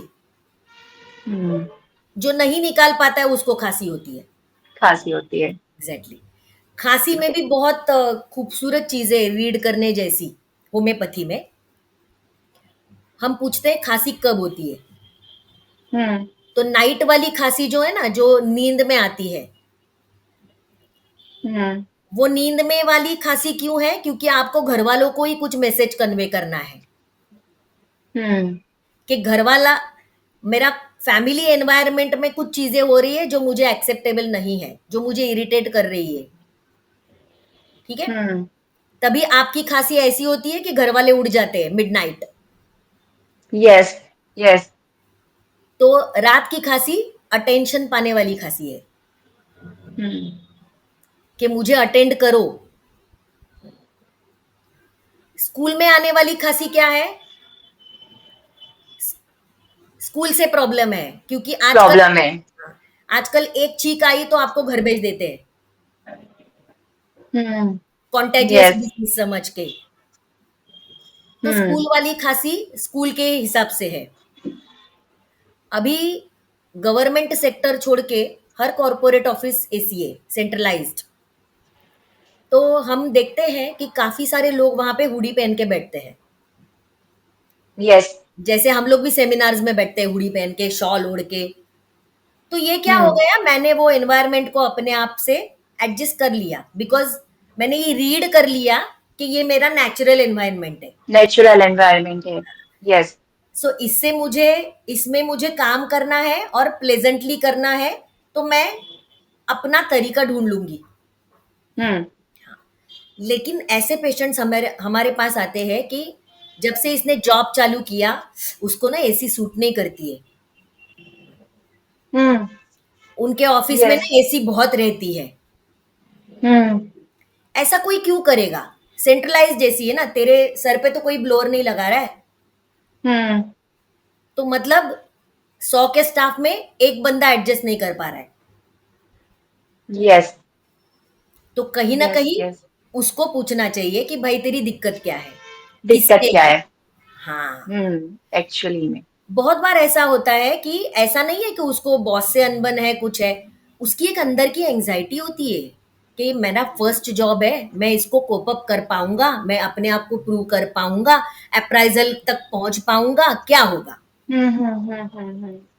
यस। हाँ, तो जहां पे लोगों की डेली रूटीन ही उनके लिए टास्क बन जाती है, तब बीमारी आती है। यस। तो वो है। और जैसे पोल्यूशन का मैंने कहा, डस्ट है, पोल्यूशन है, तो आई थिंक मुंबई का क्लाइमेट भी ह्यूमिड है, और हम लोग पोल्यूशन में ही जीते हैं, क्योंकि एक तरफ समुंदर है, एक तरफ रास्ते में खुदाई है, फेस्टिवल्स है, सब डीजे चलते हैं, नॉइज पोल्यूशन है। तो ये सब हमारी जिंदगी का हिस्सा है। हिस्सा बन चुके हैं। और एक्चुअली में मैम पोल्यूशन जो है ना आजकल सबकी लाइफ का हिस्सा बन चुका है, इवन मेट्रोज अकेले में नहीं, आज छोटे शहरों में भी आप देखो इतना कंस्ट्रक्शन वर्क चल रहा है, और मतलब गवर्नमेंट की तरफ से, प्राइवेट सेक्टर की तरफ से, तो वो पोल्यूशन के साथ हमको अडॉप्ट करना ही पड़ेगा। तो मैं पेशेंट को वही बोलती हूँ, जब वो बोलते हैं we are allergic to dust, we are allergic to this, तो मैं बोलती हूँ हम पैदा ही पोल्यूशन में होते हैं, ये हमारा फर्स्ट एनवायरनमेंट है। Yes yes. मतलब मेरा क्लिनिक टाटा हॉस्पिटल के नेक्स्ट चौक में है, तो टाटा के ब्रिज के नीचे रोज कई सारे पेशेंट, नाक में नली है, मुंह में नली है, those who are not affording accommodation, bridge के नीचे रहते हैं। तो उनको इम्यूनिटी कौन देता है? Why are they not falling sick? Yes. और हम अपने अच्छे खासे घरों में रह के अच्छी चीजें खा के, तो क्या है ना कि हम एक्चुअली पोल्यूशन में जीते हैं, हम जंक फूड ही खाते हैं। तो ये दो चीजों को हमारी इम्यूनिटी एक्चुअली में आ चुकी है। और प्रॉब्लम कहाँ हो रही है? हमारी मेंटल इम्यूनिटी। मेंटल इम्यूनिटी में। क्योंकि इम्यूनिटी जैसा कोई चीज ही नहीं है, नहीं तो इम्यूनिटी की कई सारी दवाइयां इंजेक्शन हो जाती थी। अभी भी वैक्सीन क्या करते हैं? वैक्सीन आपका एक्सपोजर हो जाए तो वो चांसेस कम कर देती है, बट श्योर शॉट नहीं आपको बोलती है ना कि होगा ही नहीं। यस। वरना बीसीजी देने के बावजूद बावजूद भी कितना परसेंटाइल एमडीआर टीबी में है, पॉपुलेशन का यस कितना हिस्सा। यस। Exactly exactly. तो मेरे यहाँ तो एक एक्सक्लूसिव टीबी का हॉस्पिटल है। तो मेंटल इम्यूनिटी की बात करेंगे, जो की है ह्यूमन की, उसकी बीमारी की और उसके ठीक होने की भी। ओके, एक होम्योपैथी में यस। आप बोलते हैं कि मेंटेनिंग कॉज होती है, जैसे वायरसेस है, बैक्टीरिया है, ये सब होते हैं एक्सटर्नल कॉजेस। और एक चीज होती है मेंटेनिंग कॉज। मेंटेनिंग कॉज क्या होती है? जो तुम्हारी जिंदगी का हिस्सा है, तुम्हारे साथ चल रहा हिस्सा है। है। इसका मतलब तुम्हारा रोज का एनवायरमेंट। एनवायरमेंट। एग्जैक्टली तो रोज मेरे घर में जो घटनाएं घटती है, रोज मेरे घर में कितने से कितने बजे तक लाइट चली जाती है, रोज मेरे नीचे का रास्ता कहाँ खुदा हुआ है, रोज मेरे ट्रेन में कितने धक्के लगते हैं, और रोज रोज मेरे बॉसेस को कितना प्रोजेक्ट में कंप्लीशन चाहिए, ये सब से मैं एडजस्ट होना चाहिए चाहिए। आइडियली। आइडियली। बट मैं नहीं हो रहा हूं, ये तो चीजें मैं बदल नहीं सकती हूँ। बराबर है, मुझे जीना तो इनके साथ ही है। इनके साथ ही है, तो उनके हिसाब से हमको अडॉप्ट करना, मतलब वो आना ही चाहिए, एक्सेप्टेबल होना चाहिए। वो नहीं होता है क्योंकि हम अपनी मेंटल इम्यूनिटी को बहुत लो कर चुके हैं। कैसे? हमारी मेंटल सेंसिटिविटी बहुत बढ़ गई है। फिजिकल इम्यूनिटी अच्छी है, मैं बोलती हूँ। स्ट्रीट फूड कितना खाते हैं हम लोग, कौन बीमार रोज रोज नहीं गिरते हम लोग। मुंबई में तो आधे से ज्यादा लोग बाहर के ही है अभी। There are hardly local people now, क्योंकि जॉब्स, जॉब के बारे में। माइग्रेशन, बहुत माइग्रेशन हो रहा है। So they yes. Adopt new food, they adopt to the new situation, new staff. अलग अलग यस। मेंटेलिटी के ही लोग साथ में काम कर रहे हैं। तो हमारी मेंटल सेंसिटिविटी, मेंटल इम्यूनिटी बहुत खराब हो चुकी है, क्योंकि हम बहुत सेंसिटिव हो चुके हैं। क्योंकि ईगो जो है, डॉक्टर संजय सहगल कहते थे कि ईगो तो जन्म से ही आती है एक्चुअली में, क्योंकि 1 लाख यस। स्पर्म्स में एक ओव्यूलेट होता है। भाई वो उसकी ईगो तो आनी ही बनती है। बराबर है। यस। वो मेल ईगो हो गई। फीमेल ईगो क्यों है? क्योंकि तुम ओव्यूलेट करते हो, तुम स्पर्म के साथ एग बन जाती है, मतलब फीमेल तो इक्वल पार्ट है, यस। तो फीमेल की भी ईगो है। यस। हाँ, और एक्चुअली में चॉइस फीमेल के पास है ना, कि मतलब। जेंडर का। यस। हम्म। तो इसके लिए फीमेल की भी ईगो है, लेकिन इवोल्यूशन के जो स्टेजेस है हमारे डार्विन थ्योरी के अकॉर्डिंगली, तो ईगो एक एज के बाद एस्टेब्लिश होनी चाहिए, होती है, जो आजकल बचपन से ही होती है। बचपन से ही हो रही है। Exactly exactly. क्योंकि जो जो भी कहो आप, इसको अपब्रिंगिंग कहो, जो भी है, तो इसके लिए हम सेंसिटिव हो गए मेंटली, हम बहुत ब्रिटल हो चुके हैं मेंटली। तो किसी ने भी कुछ हमारी मर्जी के खिलाफ कहा, अब ये मर्जी के खिलाफ नहीं होता है, बात वही है जो अनवांटेड।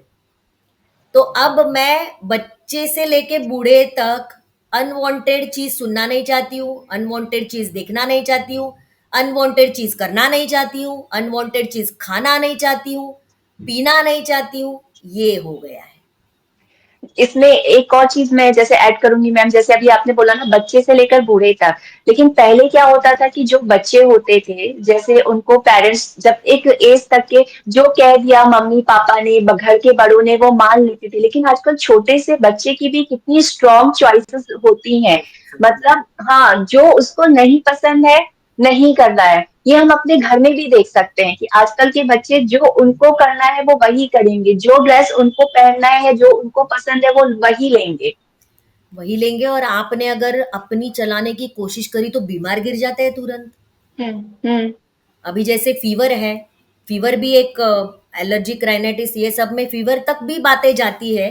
फीवर एक्चुअली हम्म। बॉडी का डिफेंस मैकेनिज्म है। डिफेंस है, हाँ, डिफेंस है। लेकिन जब 101 के ऊपर फीवर चला जाता है तो एपिलेप्सी का डर रहता है, डिलीरियम जैसे बड़बड़ाना चालू कर देता है पेशेंट, अजीब हरकतें करता है, ये सब डर रहता है। तो ये एक मेजर डिफेंस हो गया, मतलब ये बच्चे की तरफ से आ रहा है कि आप, और फिर पेरेंट्स डर जाते हैं कि अगर कुछ कहा या अगर कुछ ये इसको नाराज किया तो उसको फीवर आ जाएगा, फीवर आएगा तो उसको फिट्स आ जाएंगे। हमारे लिए वो अच्छा है, क्योंकि पहले लोग कहते हैं होम्योपैथी बहुत स्लो काम करती है, लेकिन अब हम्म। 101 फीवर में कौन रुकना चाहता है? माँ-बाप हम्म। मुश्किल से आइदर पेरेंट्स, वो भी माँ-बाप नहीं, जो एक पेरेंट छुट्टी ले सकता है। मतलब बच्चे की हम्म। रिक्वायरमेंट अलग है, लेकिन जो एक पेरेंट छुट्टी ले सकता है, वो छुट्टी लेके बच्चे के साथ बैठ जाता है। तो यस। 101 बुखार में भी होम्योपैथी उतना ही इफेक्टिवली काम करती है, जितना कि एंटीपायरेटिक करती है। करती है। क्योंकि लाइफ ही इतनी फास्ट है कि किसी को रुकना नहीं है, जिस हिसाब से लोग सिग्नल्स जंप करते हैं खासकर इंडिया में। इंडिया में। यस। इसीलिए हाँ, तो इसीलिए स्लो वाली होम्योपैथी कौन लेगा, तो फास्ट वाली ही देते हैं हम। यस। हम्म। तो फास्ट वाली ही देते हैं, स्लो नहीं है, लेकिन पेशेंट को ठीक करने में टाइम कब लगता है, जब ऑटो इम्यून डिसीजेस की बारी आती है। राइनाइटिस में भी जब सालों साल चलता है और क्रॉनिक बन जाता है, हम्म। तो भी वो उसी कैटेगरी में आ जाता है जो ऑटो इम्यून बाकी के डिसीजेस, रूमेटोड आर्थराइटिस है, जैसे स्किन हम्म। कंडीशंस है, सोरियासिस है, कैंसर है, विटिलिगो है। तो ये यस। सब केसेस में होम्योपैथी अच्छा काम करती है, लेकिन पेशेंट बोलते स्लो काम करती है। ऐसा नहीं है, क्योंकि मैं पेशेंट्स को बोलती हूँ कि ये सब चीजें एस्टेब्लिश होने में, मतलब जब भी आपको इसके बहुत सारे सिम्टम्स आए, तभी आपको फिजिशियन ने सर्टिफाई कर दिया कि ये ऑटो इम्यून डिसीज है, लंग यस। फाइब्रोसिस है। तो ये सारा डिस्ट्रक्शन करने में आपकी बॉडी ने कितना समय लिया, पता है आपको? नहीं पता है। हम्म। 2 साल लिए होंगे कम से कम। सडन तो ये कुछ भी नहीं होता है। 2 साल, 5 साल, सोरियासिस में तो 10-15 साल। फंगल इन्फेक्शन भी वैसा ही है, वैसा ही है। 25 साल भी होता है। ओके, तो ये एक चीज है। तो मैं बोलती हूँ अगर इसको डिस्ट्रक्शन में 2-3 साल लगे, तो ठीक करने में मुझे 1 साल तो दे दो। यस। मतलब अंदर ही अंदर वो चीजें, मतलब वो चेंजेस बॉडी के अंदर चल रहे थे पर हमको दिखाई नहीं दे रहे थे। दिखाई नहीं दे रहे थे। और यस। इसमें स्लो कौन होता है पता है डॉक्टर शिल्पा? स्लो पेशेंट होता है, हम हम्म। नहीं होते। हमारी दवाई अगर सिमिलिमम के हिसाब से बराबर है, पोटेंसी एनर्जी को मैच कर रही है, सोलली ये पेशेंट की बॉडी डिसाइड करती है कि कितना क्विक रिस्पॉन्स देना है। क्विक रिस्पॉन्स देना। यस। इसका मतलब यस। तुम अपनी बीमारी को कहाँ तक पालना चाहते हो और कब छोड़ना चाहते हो, तुम्हें पता है, तुम्हें पता है। ना कि फिजिशियन को एग्जैक्टली। पता है। यस। यस। इसलिए मतलब हम खुद देखते हैं मैम, प्रैक्टिस में कई बार ऐसा होता है कि पेशेंट बहुत सालों पुरानी बीमारी लेकर आता है लेकिन उसको जो रिजल्ट मिलता है वो बहुत जल्दी क्विक एंड फास्ट मिलता है। और कई बार ऐसा होता है पेशेंट की प्रॉब्लम जो है बहुत कम समय की होती है, अभी आई है और छोटी प्रॉब्लम है, लेकिन फिर भी वो हील होने में टाइम लग जाता है। Exactly exactly. तो मैं तो फर्स्ट यस। प्रिस्क्रिप्शन में ही बोलती हूँ कि मुझे आइडिया आने दो how fast your body is reacting to my medicine. Hmm. मुझे पता है मेरी मेडिसिन सही है, मुझे पता है मेरी दवा मतलब पोटेंसी भी सही है। हम्म। तुम्हारी बॉडी डिसाइड करेगी आगे का जर्नी। ये बहुत इंपॉर्टेंट है। और एक यस। चीज है, सर्दी खांसी को लेके जो एलर्जिक चीजें हैं अपर रेस्पिरेटरी ट्रैक की, कि पेशेंट हमारे पास आते हैं कि हमें पता है कि होम्योपैथी जड़ से काम करती है, हम्म। या तो फिर हमें पेशेंट बोलते हैं कि इसको जड़ से ठीक करो। ठीक करो, इसलिए हम होम्योपैथी में आए हैं। एग्जैक्टली। तो पहले तो मैं पूछती हूँ कि इसकी जड़ किसको पता है, जड़ क्या होती है। हम्म। ओके, अगर आप मुझे खुल के सब बताओगे तो मुझे जड़ पकड़ में आ जाएगी। पकड़ में आ जाएगी। जड़ मतलब ये क्यों शुरू हुआ, और कौन सी वो घटना है या कौन सी वो एनवायरनमेंट है जहां पे तुमने वो एनवायरनमेंट के चीजों के साथ चलना छोड़ दिया। यस। ओके? तो वो जड़ है। जड़ को मैंने समझ लिया, मैं बराबर दवा भी दे रही हूँ। तो क्या पेशेंट को ये रहता है कि मुझे जिंदगी में कभी सर्दी होनी ही नहीं चाहिए, होगी ही नहीं। हम्म। तो मैं बोलती हूँ आप इमोशनल आदमी हो, हर हर कोई इमोशंस है सबके पास। इमोशंस। यस। तो जो इमोशंस को आप अगर अपनी, अगर मैं आपको बोलती हूँ कि तुम्हारे लाइफ की प्रॉब्लम एक्स वाई जेड है, ठीक है, तो ये चीज को आप एडजस्ट करना सीख लो, आपको सर्दी नहीं होगी। मेरी दवा आपको हेल्प करेगी ही करेगी, लेकिन आपने अगर मन में ठान लिया कि मुझे ये चीज ही नहीं चाहिए, एक है हम्म। मुझे ये चीज नहीं चाहिए, और एक चाहिए। है मुझे दवा भी दो, हम्म। तो ये तो वही बात हो गई कि ये सप्रेस हो रहा है और ये एक्सप्रेस कर रहा है, तो यस। ये काम तो खराब हो जाएगा, मैं बोलती हूँ। तो आप इमोशनल हो, ट्रिगर्स आएंगे, एनवायरनमेंट से स्टिमुलस आएंगे, आप रिएक्ट भी करोगे क्योंकि आप समझते हो स्टिमुलस को, लेकिन हर टाइम आप बीमार नहीं गिरोगे। यस। होम्योपैथी ये करती है कि आपकी इम्यूनिटी बढ़ाती है, मतलब क्या, आप वो चीज को हैंडल करना सीख जाओगे, यस। आप इरिटेट नहीं होंगे, आप हम्म। बीमार नहीं गिरोगे। एक तरह से जो बॉडी का एक्सेप्टेंस आ जाएगा, ये होगा। एक्सेप्टेंस भी है और हैंडलिंग भी है, बॉडी हैंडलिंग भी सीख हैंडलिंग भी। जाएगी। हाँ, हैंडलिंग भी सीख जाएगी। हाँ, तो पहले तो एक्सेप्टेंस आ जाएगा, फिर हैंडलिंग सीख जाएगी। हैंडलिंग सीख फिर जाएगी। क्या होगा कि समझो राइनाइटिस या साइनोसाइटिस के साल में 4 बार हो रहे हैं, 3 सीज़न तो हमारे हम्म। फिक्स थे, अभी 1 सीज़न और ऐड ठीक। हो गया है। तो हम्म। सीज़न चेंज होते ही हमें तकलीफ नहीं होगी, हम्म। क्योंकि हम अभी हार्मनी में चल रहे हैं नेचर के साथ। तो यस। ये हो जाएगा, तो फ्रीक्वेंसी ऑफ अटैक्स कम हो जाएँगे, इंटेंसिटी ऑफ अटैक्स कम हो जाएँगे। तो हमें मैनेजमेंट में ये बहुत इंपॉर्टेंट चीज़ है कि हम क्योर कैसे देखते हैं पेशेंट में। यस। यस। तो ये क्योर है। अगर 2 साल बाद या 3 महीने 4 महीने बाद उसको वापस सर्दी हुई तो ऐसा नहीं कि आपका प्रिस्क्रिप्शन फेल हो गया है। हो सकता है इस बार स्टिमुलस बहुत बड़ा था। लेकिन रिएक्शन बहुत कम आया। एग्जैक्टली ये भी है। exactly. या तो यस। या तो स्टिमुलस छोटा था लेकिन पेशेंट प्रिपेयर्ड नहीं था और रिएक्शन बहुत बड़ा आ गया। यस। हाँ, तो इस हिसाब से आपको मैनेजमेंट में चीजों को इवेल्युएट करना पड़ता है, और पेशेंट को भी समझाना पड़ता है टाइम टू टाइम कि भाई तुम ठीक हो रहे हो, but you have to see it this way.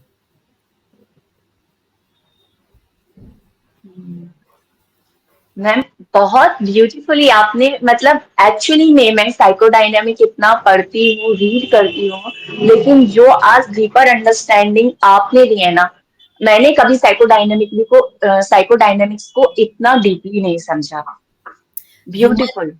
Human in God ने ह्यूमन बनाया ही वैसा है, कितना भी एक्सप्लोर करो कम है वो, यस। यस। यस।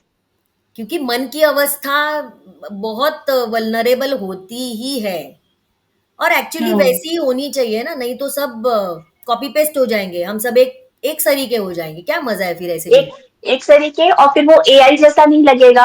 मतलब एक एग्जैक्टली, जो नेचुरल होना चाहिए वो ऐसा लगेगा जैसे रोबोटिक टाइप की है। इमोशंस है ही नहीं।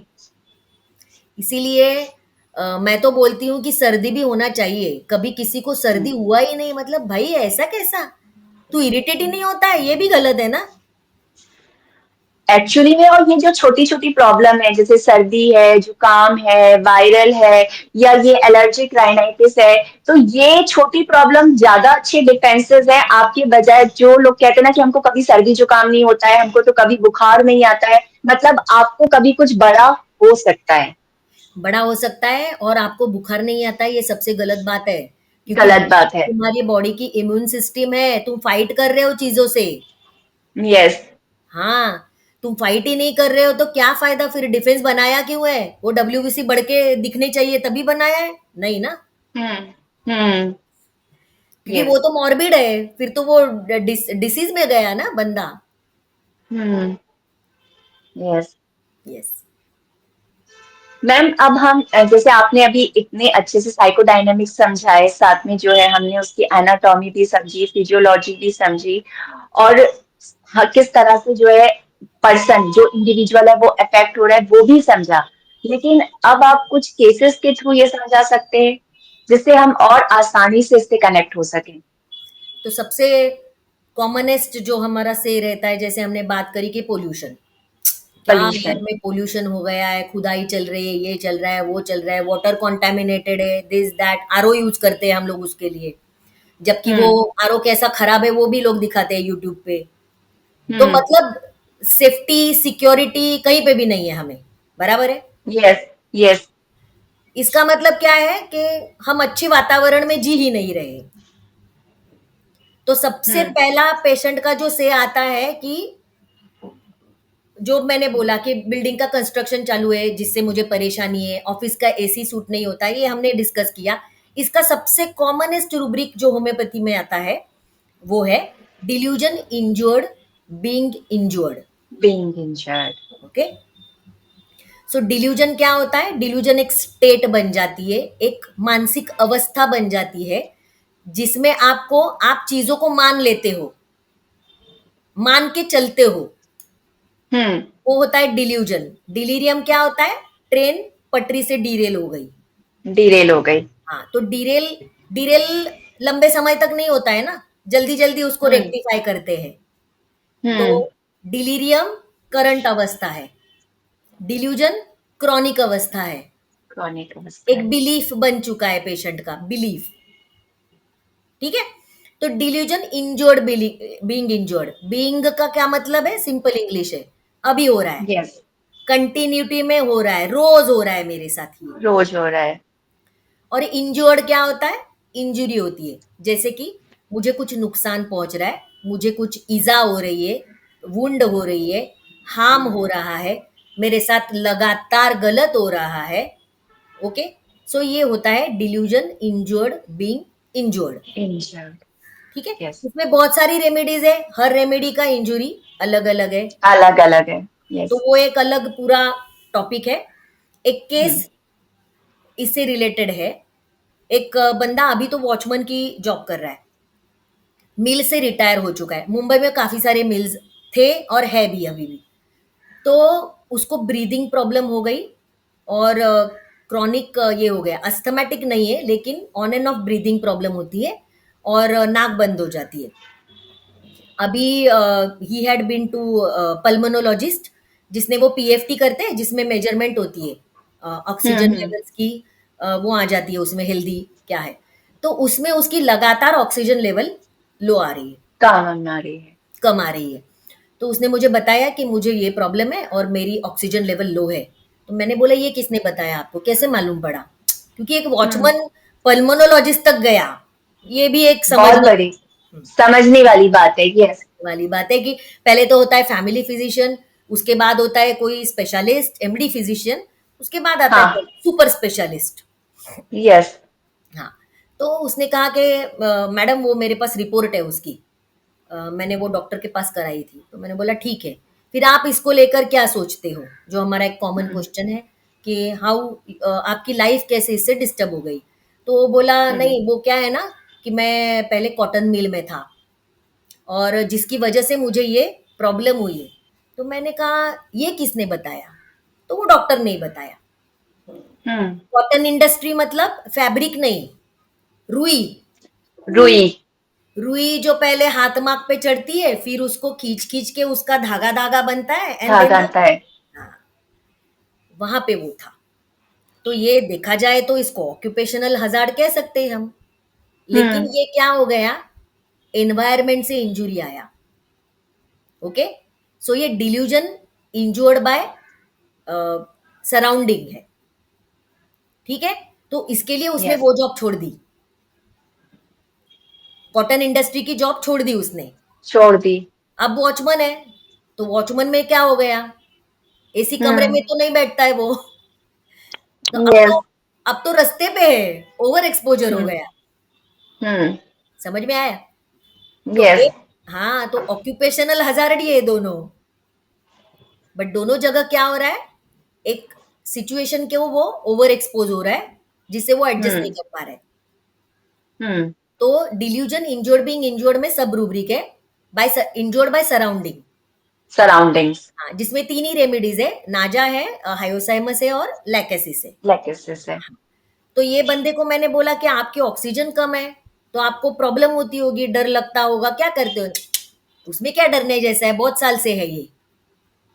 कभी-कभार वो पंप हम्म। दिया है, वो ले लेता हूँ। हम्म। ये और एक रूब्रिक इसके साथ जुड़ गया, फ्रिवलस है वो। फ्रिवलस है। हाँ, डरा नहीं है वो। यस। तो इसको लैकेसिस से ठीक किया मैंने। हायोसाइमस हायोसाइमस भी हाई स्पिरिटेड है, लेकिन हम्म। वो अपने डर के साथ हाई स्पिरिटेड चलता है। मतलब उसका डर भी दिखेगा, कैसे दिखेगा? चीज़ों को भाप-भाप के चलता है, यहाँ खतरा है, वहाँ खतरा है, वहाँ खतरा है। लेकिन हाई स्पिरिटेड में चलता है कि चीज़ें उसको रुकाती नहीं है, उसको चलाती रहती है। यस। यस। लैकेसिस कैसा है? प्लेफुल है, प्लेफुल है। तो चलना ही उसकी की है। जहाँ प्ले स्टॉप हो गई, वो बीमार गिर जाएगा। यस। तो इसको मैंने लैकेसिस से ठीक किया। एक सिमिलर सिचुएशन का दूसरा केस है। एक बंदा आरटीओ में काम करता है, हम्म। उसको रिकरेंट कोल्ड है, लगभग उसकी माँ लेकर आई उसको, 23 साल के लड़के को माँ लेकर आई, ये भी है, ये भी इम्पोर्टेंट है। ये भी इम्पोर्टेंट है। तो वो हम्म। आरटीओ में काम करता है, साइड बाय साइड ये क्या बोलते हैं उसको, पार्ट टाइम पोस्ट ग्रेजुएशन भी कर रहा है। तो आरटीओ में काम हम्म। कर रहा है, उसको लगभग 10 साल से उसको बहती नाक है और स्नीजिंग है, बहुत छींकें आती है। सब माँ ही बोल रही थी, पेशेंट ऐसा बैठा था, ऐसा। माँ यस। बोलती है, कभी माँ को देखता था फिर ऐसा। तो माँ बोल रही है इसको बहुत छींकें आती है, इसका कुछ करो, इसको तो कुछ पड़ी ही नहीं है, इसको लगता ही नहीं है। तो मैंने बोला पड़ी नहीं मतलब क्या है, दवा नहीं ली कुछ? बहुत सारी दवाई ले चुकी है, सब दवा ले चुके हैं हम, लेकिन कुछ फायदा नहीं है। तो मैंने बोला तुम हम्म। आरटीओ में काम करते हो तो यू आर ओवर एक्सपोज्ड, वो कंटिन्यूअस लाइसेंस के लिए चालू रहता है सब, धूल हम्म। मिट्टी फील्ड पे। वो कभी फील्ड पे रहता है, कभी वो कंप्यूटर पे रहता है, दोनों जगह। कंप्यूटर पे है। तो अगेन यस। यहाँ पे आप ओवर एक्सपोज हो सिचुएशन को, ठीक है? लेकिन ये हम्म। बंदा हंस रहा है, इसको गंभीरता नहीं है वो चीज की, मतलब वो डरा नहीं है, वो हंस रहा है क्योंकि काफी टाइम हो चुका है वो चला रहा है ये चीज को। तो मैंने बोला हम्म। कब आती है छींके, कब आती है? और आपको मतलब तू कब परेशान होता है इससे? माँ तो बहुत परेशान है, दिख रही है, माँ कंटिन्यूस बड़बड़ हम्म। कर रही थी, ये तो कुछ समझता ही नहीं है, ऐसा है बेचारा, इवनिंग कॉलेज में भी जाता है, सर्दी से परेशान है। दो तीन चीजें ये केस में हाईलाइटिंग थी। एक था कि काफी टाइम अगर वो पेट में कुछ खाया नहीं होगा उसने, कभी लंच ब्रेक भी नहीं खा पाया, तब छींकें बढ़ जाती है, हम्म। और खाने के बाद बंद हो जाती है या कम हो जाती है। ओके। हम्म। दूसरी बात यह है कि कभी कभार ऐसा अटैक चढ़ जाता है कि इतनी सर्दी हो गई, मतलब इतनी छींकें और नाक बह रही है कि उसको घर आने के बाद सोना पड़ता है, ओके। सो के थोड़ा ठीक हो जाता है। तीसरी बात ये थी, मैंने उसको पूछा कि छींकें कब आती है, which part of the day, ये भी इंपॉर्टेंट है, हम्म। क्योंकि हम्म। मेजॉरिटी पेशेंट्स को नींद से उठने के बाद आती है। आती है। यस। तो इसने बोला मैं कंप्यूटर में बैठता हूँ तब छींकें आती है। ओके। तो मैंने बोला ये काम तुम अपनी खुशी से करते हो? बोला हाँ, खुशी से तो करता है, लेकिन माँ ने बोला कि पार्ट टाइम जो पोस्ट ग्रेजुएशन कर रहा है उसकी फीस निकालने के लिए he has taken up this job. तो कहीं ना कहीं मॉनेटरी जरूरत है उसकी, पैसे की। हाँ। हाँ, तो मतलब कर रहा है खुशी से, क्योंकि माइंड में क्या है कि मुझे कुछ तो काम करना है। कुछ तो काम करना है। यस। तो मैं कंप्यूटर पे बैठता हूँ तब छींकें बहुत आती है। तो मैंने बोला इसको लेके क्या सोचते हो? तो उसने बोला कि जब छींकें आती है तब मुझे लगता है यार ये नहीं होना चाहिए, हम्म। जब छींकें नहीं आती है तब उसका कोई कंप्लेंट नहीं है। ओके। तो 2-3 रूब्रिक आया, लेकिन ये जो इंसिडेंस है पर्टिकुलर कि छींकें आती है तब मुझे लगता है यार ये नहीं होना चाहिए, तब मुझे नहीं अच्छा होना नहीं चाहिए। लगता। और बाकी का दिन मैं ठीक रहता हूँ, मतलब देखो ना, वो पूरा जॉब भी कर रहा है, वो इवनिंग कॉलेज भी कर रहा है, तो he is managing his life, रुकी नहीं है। यस, तो रुकी इसका नहीं एक, है। हाँ, तो इसको मैंने बेलाडोना से ठीक किया। एक रूब्रिक है हमारे पास, सेंसिटिविटी अल्टरनेटिंग इंडिफरेंस, उसमें अकेला बेलाडोना है। वाओ, हाँ, तो ब्यूटीफुल रूप से। जब छींके आती है, तब लगता है यार ये नहीं होना चाहिए, ये अच्छा नहीं लग रहा है मुझे। यस। हाँ, बाकी के टाइम और फर्क नहीं एक पड़ता। और एक और चीज मैम, जैसे आप जब केस नरेट कर रहे थे तो उसमें एक चीज ये था ना कि माँ ज्यादा परेशान थी, पेशेंट उतना उसके लिए जो है परेशान नहीं था या उतना कंसर्न नहीं था। कंसर्न नहीं था, और जो खाने के बाद उसको छींके कम हो जाती है, वो उसकी लाइट है। बेलाडोना को हम्म। माँ का प्यार, खाना, ये सब लाइट है। जैसे राव सर बोलते राइट थे है। कि वीनिंग, ब्रेस्ट फीड वीनिंग के बाद कंप्लेंट्स आती है ना, बेलाडोना का ब्रेस्ट फीड लाइट है। लाइट है। हाँ, उसका यस। कंफर्ट जोन है वो। तो माँ जो केयर कर रही है नॉनस्टॉप, उसके जवाब दे रही है, instead of he answering, he is okay with that, इसके लिए वो स्माइलिंग है, परेशान नहीं हुआ वो। और कोई रेमेडी होती तो स्माइल बरकरार रख के भी एक लुक देती। लुक देती है कि मुझे नहीं चाहिए तुम चुप बैठो, लेकिन तुम बड़बड़े जा रहे हो। हम्म। तो ये हम्म। बंदे को नौकरी से भी दिक्कत नहीं है, सर्दी से भी दिक्कत नहीं है, quite wants to be repose and tranquility भी है, कि बहुत ट्रांक्विलिटी। ज्यादा हो जाता है तो आके सोना पड़ता है उसको। हम्म। तब मतलब तब वो यस। और कुछ नहीं कर सकता है, बस सोना है। सोना है। तो ये एक है। अब बच्चे हैं, बच्चों में यस। एक पेशेंट था, बच्चा था, माँ ने ऐसे गोदी में लिया था, बच्चा सो रहा है, ठीक है, सो रहा है, नाक से इतना सारा फ्लेम गिर रहा है, गिर रहा है। बुखार बुखार है बच्चे को। अभी माँ बेचारी बच्चे की हालत को लेके ऐसी है कि जब भी उसको समझ में आएगा पोंछती है बीच में, but it is continuously dripping. बच्चा एकदम सुस्त सोया है, और माँ लेकर आई है मेरे पास। तो अभी अब इसमें कब कब हुआ, क्यों हुआ, ये सब ठीक है, लेकिन आंखों के सामने जो दिख रहा है, ऑब्जर्वेशन बहुत इंपॉर्टेंट है। तो ऑब्जेक्टिव यस। सिम्टम्स को भी हमें पहले देखना है। सब्जेक्टिव्स तो हम हम्म। बाकी का जमा कर लेते हैं, हम्म। कोरिलेट करते हैं हम कंफर्मेशन के लिए। ऐसे इसमें हमेशा बच्चे को एक स्टिमुलस दे के देखो, हम्म। तो उसकी रेमेडी तुरंत समझ में आएगी। तो मैंने बच्चे को ऐसे किया, अरे इसकी तो नाक बह रही है, आप पूछो, तो मैंने बच्चे को ऐसे किया, तो बच्चा हिला भी नहीं, सिर्फ ऐसा किया बच्चे हम्म। ने, बस। तो ये बच्चा पूरा बेजान पड़ा था, नाक बह रही है, मतलब वो हम्म। कुछ कर भी नहीं पा रहा है, वो रिएक्शन भी नहीं दे पा रहा है। इतनी मतलब इतनी डलनेस आ चुकी है। आ चुकी है, तो ये जलसेमियम है, जलसीमिया ऑब्वियसली। में। कि ऑब्वियसली। टॉर्पॉर में चला गया बच्चा, नाक भी कंट्रोल, सेल्फ कंट्रोल भी चला गया है, रिएक्टिविटी भी इतनी लो हो चुकी है, तो अब आप उसमें इम्यूनिटी ढूंढोगे कि एक्साइटिंग फैक्टर ढूंढोगे, क्या ढूंढोगे आप? कुछ जरूरत ही नहीं है, जो आंखों के सामने है सिर्फ 2 मिनट में हमें प्रिस्क्राइब करना है। Exactly exactly. और एक बच्चा, यस। हाँ, और एक बच्चा आया था मेरे पास, 3 साढ़े 3 साल का। फिर उसको बर्थ के बाद 6 महीने से, मतलब when he was 6 years old, तभी से उसको जोरदार सर्दी होने लगी। हम्म। और फिर 1 डेढ़ साल का था तभी एक हाई फीवर के इसमें उसको कन्वर्जन भी आ गया। हम्म। अब मेरे पास उनको, उन्होंने लाया था कि अब हमें वो दवाई मॉडर्न मेडिसिन नहीं देनी है, क्योंकि उसके एपिसोड्स फ्रीक्वेंटली चालू है, और अब हमारे दिमाग में भी दिमाग डर बैठ गया है कि कन्वर्जन तो नहीं आएगा, ये हो गया तो हम्म। उसको कंट्रोल कैसे हम्म। करें। तो वो होम्योपैथी के लिए मेरे पास आए थे। तो हमने पूछा, देखो बच्चा सामने बैठा है, कैप वैप पहन के बैठा है, ऐसे ऐसे बैठा है, अब इसमें आप कैसे प्रिस्क्राइबिंग, आपको मिलेगा ही नहीं क्योंकि अभी हेल्दी है बच्चा। तो अब हमें पूछना है कि ये बीमारी के दौरान कैसे बिहेव करता है, यस। और हम्म। एज अ मदर नॉर्मल से अलग क्या करता है, आप बताओ। तो माँ ने बताया कि ये 101 बुखार में भी खिलता रहता है, हम्म। ये डल नहीं होता है, लेटता भी नहीं है, कभी कभी ये नींद में ऐसा स्टार्टल होके डर के उठता है, फिर मैं उसको सहला देती हूँ तो वो सो जाता सो है। जाता है। हाँ, और कन्वर्जन का तो इतना वो डिस्क्राइब नहीं कर पाए क्योंकि इतना फ्रीक्वेंट कन्वर्जन है नहीं उसका। फिर मैंने बोला ये डॉक्टर से नहीं डरता है? तो माँ बोली नहीं डरता है।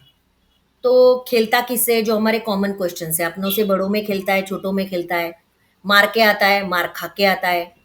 तो माँ ने बोला नहीं ये तो अच्छे से मार के भी आता है, खेलता है, फ्रेंड्स भी है उसके काफी, सुनता नहीं है, एंगर थ्रेशोल्ड बहुत है इसमें, चीजें फेंकता है, रिएक्ट करता है। तो मैंने बोला कि आप इसको ये कैसे करते हो, फिर कंट्रोल कैसे करते हो बच्चे को? हम्म हम्म तो उन्होंने बोला कि हमने उसको एक बार पैर पे एक फेक इंजेक्शन दिया, उसके बाद उसके दिमाग में डर बैठ गया। डर बैठ गया है। हाँ, देखो कभी कभी पेशेंट ही हमारा काम बहुत आसान कर देते हैं, लंबी केस टेकिंग तो करनी ही नहीं पड़ती है हमें। तो यस। इंजेक्शन में भी आपको क्वेश्चंस पूछने हैं, लेकिन किसको पूछने हैं? जो जवाब दे पाए कि आपको डर किस चीज का है इंजेक्शन में, कि आप नीडल से ही डरते हो, कि इंजेक्शन के बाद जो दर्द होता है उससे डरते हो, कि बार बार लेना पड़ेगा इससे डरते हो, वो अलग बात है, इससे वो डरते। बताएगा। तो माँ बाप ने मुझे ये बताया कि हम ये चीज करके बच्चे को कंट्रोल करते हैं, अभी उसको इंजेक्शन दिखाएंगे, चुप हो जाता है वो। तो क्लियर था, स्ट्रेमोनियम दिया मैंने उसको। स्ट्रामोनियम। हाँ, यस। तो यहाँ पे भी मेरे पास बच्चे को क्या बोल के लाया, मैंने पूछा अगर इंजेक्शन से डरता है तो क्या बोल के लाए हो? तो बोले नहीं ये तो मीठी गोली देते हैं डॉक्टर। तो इसके लिए वो बिंदास बैठा था। जैसे स्ट्रेमोनियम अगर उसको कंफर्टेबल है तो वो फैल के बैठता है, आप उसको स्टिम्युलस दे के फियर फैक्टर में डालोगे तो ही वो पकड़ में आता है। पकड़ में आता है। यस। हाँ, तो मैंने उसको बोला इधर आ, चेक करती हूँ तुझे। वो नहीं आया क्योंकि उसको भरोसा नहीं था कि मैं चेक करूंगी कि मैं कुछ और इंजेक्शन लगाऊं, कुछ और करूंगी। Exactly exactly। तो ये आपके कंफर्मेशन के पैरामीटर्स हैं। फिर और एक पेशेंट है जो पहले से ही मेरी पेशेंट थी, उसका डिवोर्स हो चुका है, she has migrated from Mumbai. बेटा उसके साथ रहता है, बेटी यहाँ पे रहती है। उसकी सिस्टर ने विलिंगली ये रिस्पॉन्सिबिलिटी ले लिया कि बेटी को मेरे पास रखो, उसका जो एजुकेशन है वो ख़त्म होने दो, ऐसा वैसा। लेकिन उसकी बेटी पूरी स्पॉइल हो गई थी, मतलब ड्रग्स और बॉयफ्रेंड्स और ये सब सब सब सब सब। तो फिर भी सिस्टर उसको रख रही थी, ठीक है। तो पेशेंट को तो ये सब मतलब बहुत कोशिश की, बेटी उसके पास नहीं आ रही थी। तो ये तो एक अनबन वाली सिचुएशन को लेके ही सबकी लाइफ चल रही थी, मतलब बेटी की भी, मासी की भी और पेशेंट की भी। पेशेंट की भी। यस। अब क्या हो गया, पेशेंट दूसरी सिटी में है, लेकिन उसकी जो सिस्टर्स है, दो सिस्टर्स है, एक सिस्टर के पास बेटी रहती है। इन्होंने एक वेकेशन प्लान किया, शिमला कुल्लू मनाली। तो बोले तू भी चल, बहुत टाइम से तू भी नहीं निकली है। तो वो पेशेंट, पेशेंट की बेटी, पेशेंट का बेटा, दोनों मासी, उनकी फैमिलीज ऐसे सब वो चले गए। वो लोग गए थे कुछ ऑफ सीजन में जहाँ अच्छी डील मिलती है, लेकिन बर्फ ज्यादा होती है, ठीक है। तभी रेट कम रहते हैं लेकिन बर्फ ज्यादा होती है, बर्फ ज्यादा रहती है। टॉलरेबल नहीं होती है। तो वो सीजन में वो लोग गए, वहां पे उसको कुछ नहीं हुआ। मतलब समझो, जब टेम्परेचर एक्सट्रीम था कुछ नहीं हुआ, कुछ नहीं हुआ। कुछ नहीं हुआ। जैसे कि अनबन वाली सिचुएशन मैंने कहा, तो कुछ इंसिडेंट्स है जो फ्रिक्वेंटली ही चालू ही थे, जिंदगी का हिस्सा थे, झगड़े। एंड ऑफ द ट्रिप क्या हुआ, दोनों सिस्टर्स ने पंचायत जमाई और पेशेंट को ले लिया और बहुत खरी खुटी सुनाई। तेरी बेटी ऐसी करती है, तेरी बेटी वैसी करती है, और तू क्या है, तुझे मुंबई से जाना है, बेटी यहीं छोड़ दी नहीं है, बेटी को आना ही नहीं है उसके साथ। ओके, कोर्ट से कस्टडी मिला है, बट बेटी को नहीं आना है। ऐसा वैसा सब उसका पंचायत करके उसको बहुत खरी खोटी सुनाई। हो गया वो, नेक्स्ट डे उन्होंने ट्रेन ले लिया, यहाँ पे आ गए। उतरने के बाद सीधा 1 घंटे में पेशेंट क्लिनिक में, आंख पूरा लाल, आंख पूरा इतना स्वेलिंग, मतलब चीक नहीं समा लिया था, आंख चीक तक आ गया था उसका, साइनसेस ब्लॉक्ड। ऑलरेडी वो मेरे पास स्नीजिंग की ही दवा उसका बहुत साल से चालू है। चल रही थी। यस। तो देखा जाए तो स्नीजिंग उसका डिफेंस था जो, जैसे हमने बात करी, साइनोसाइटिस ब्लॉक हो गया पेशेंट, यस। क्योंकि पेशेंट कुड नॉट रिएक्ट।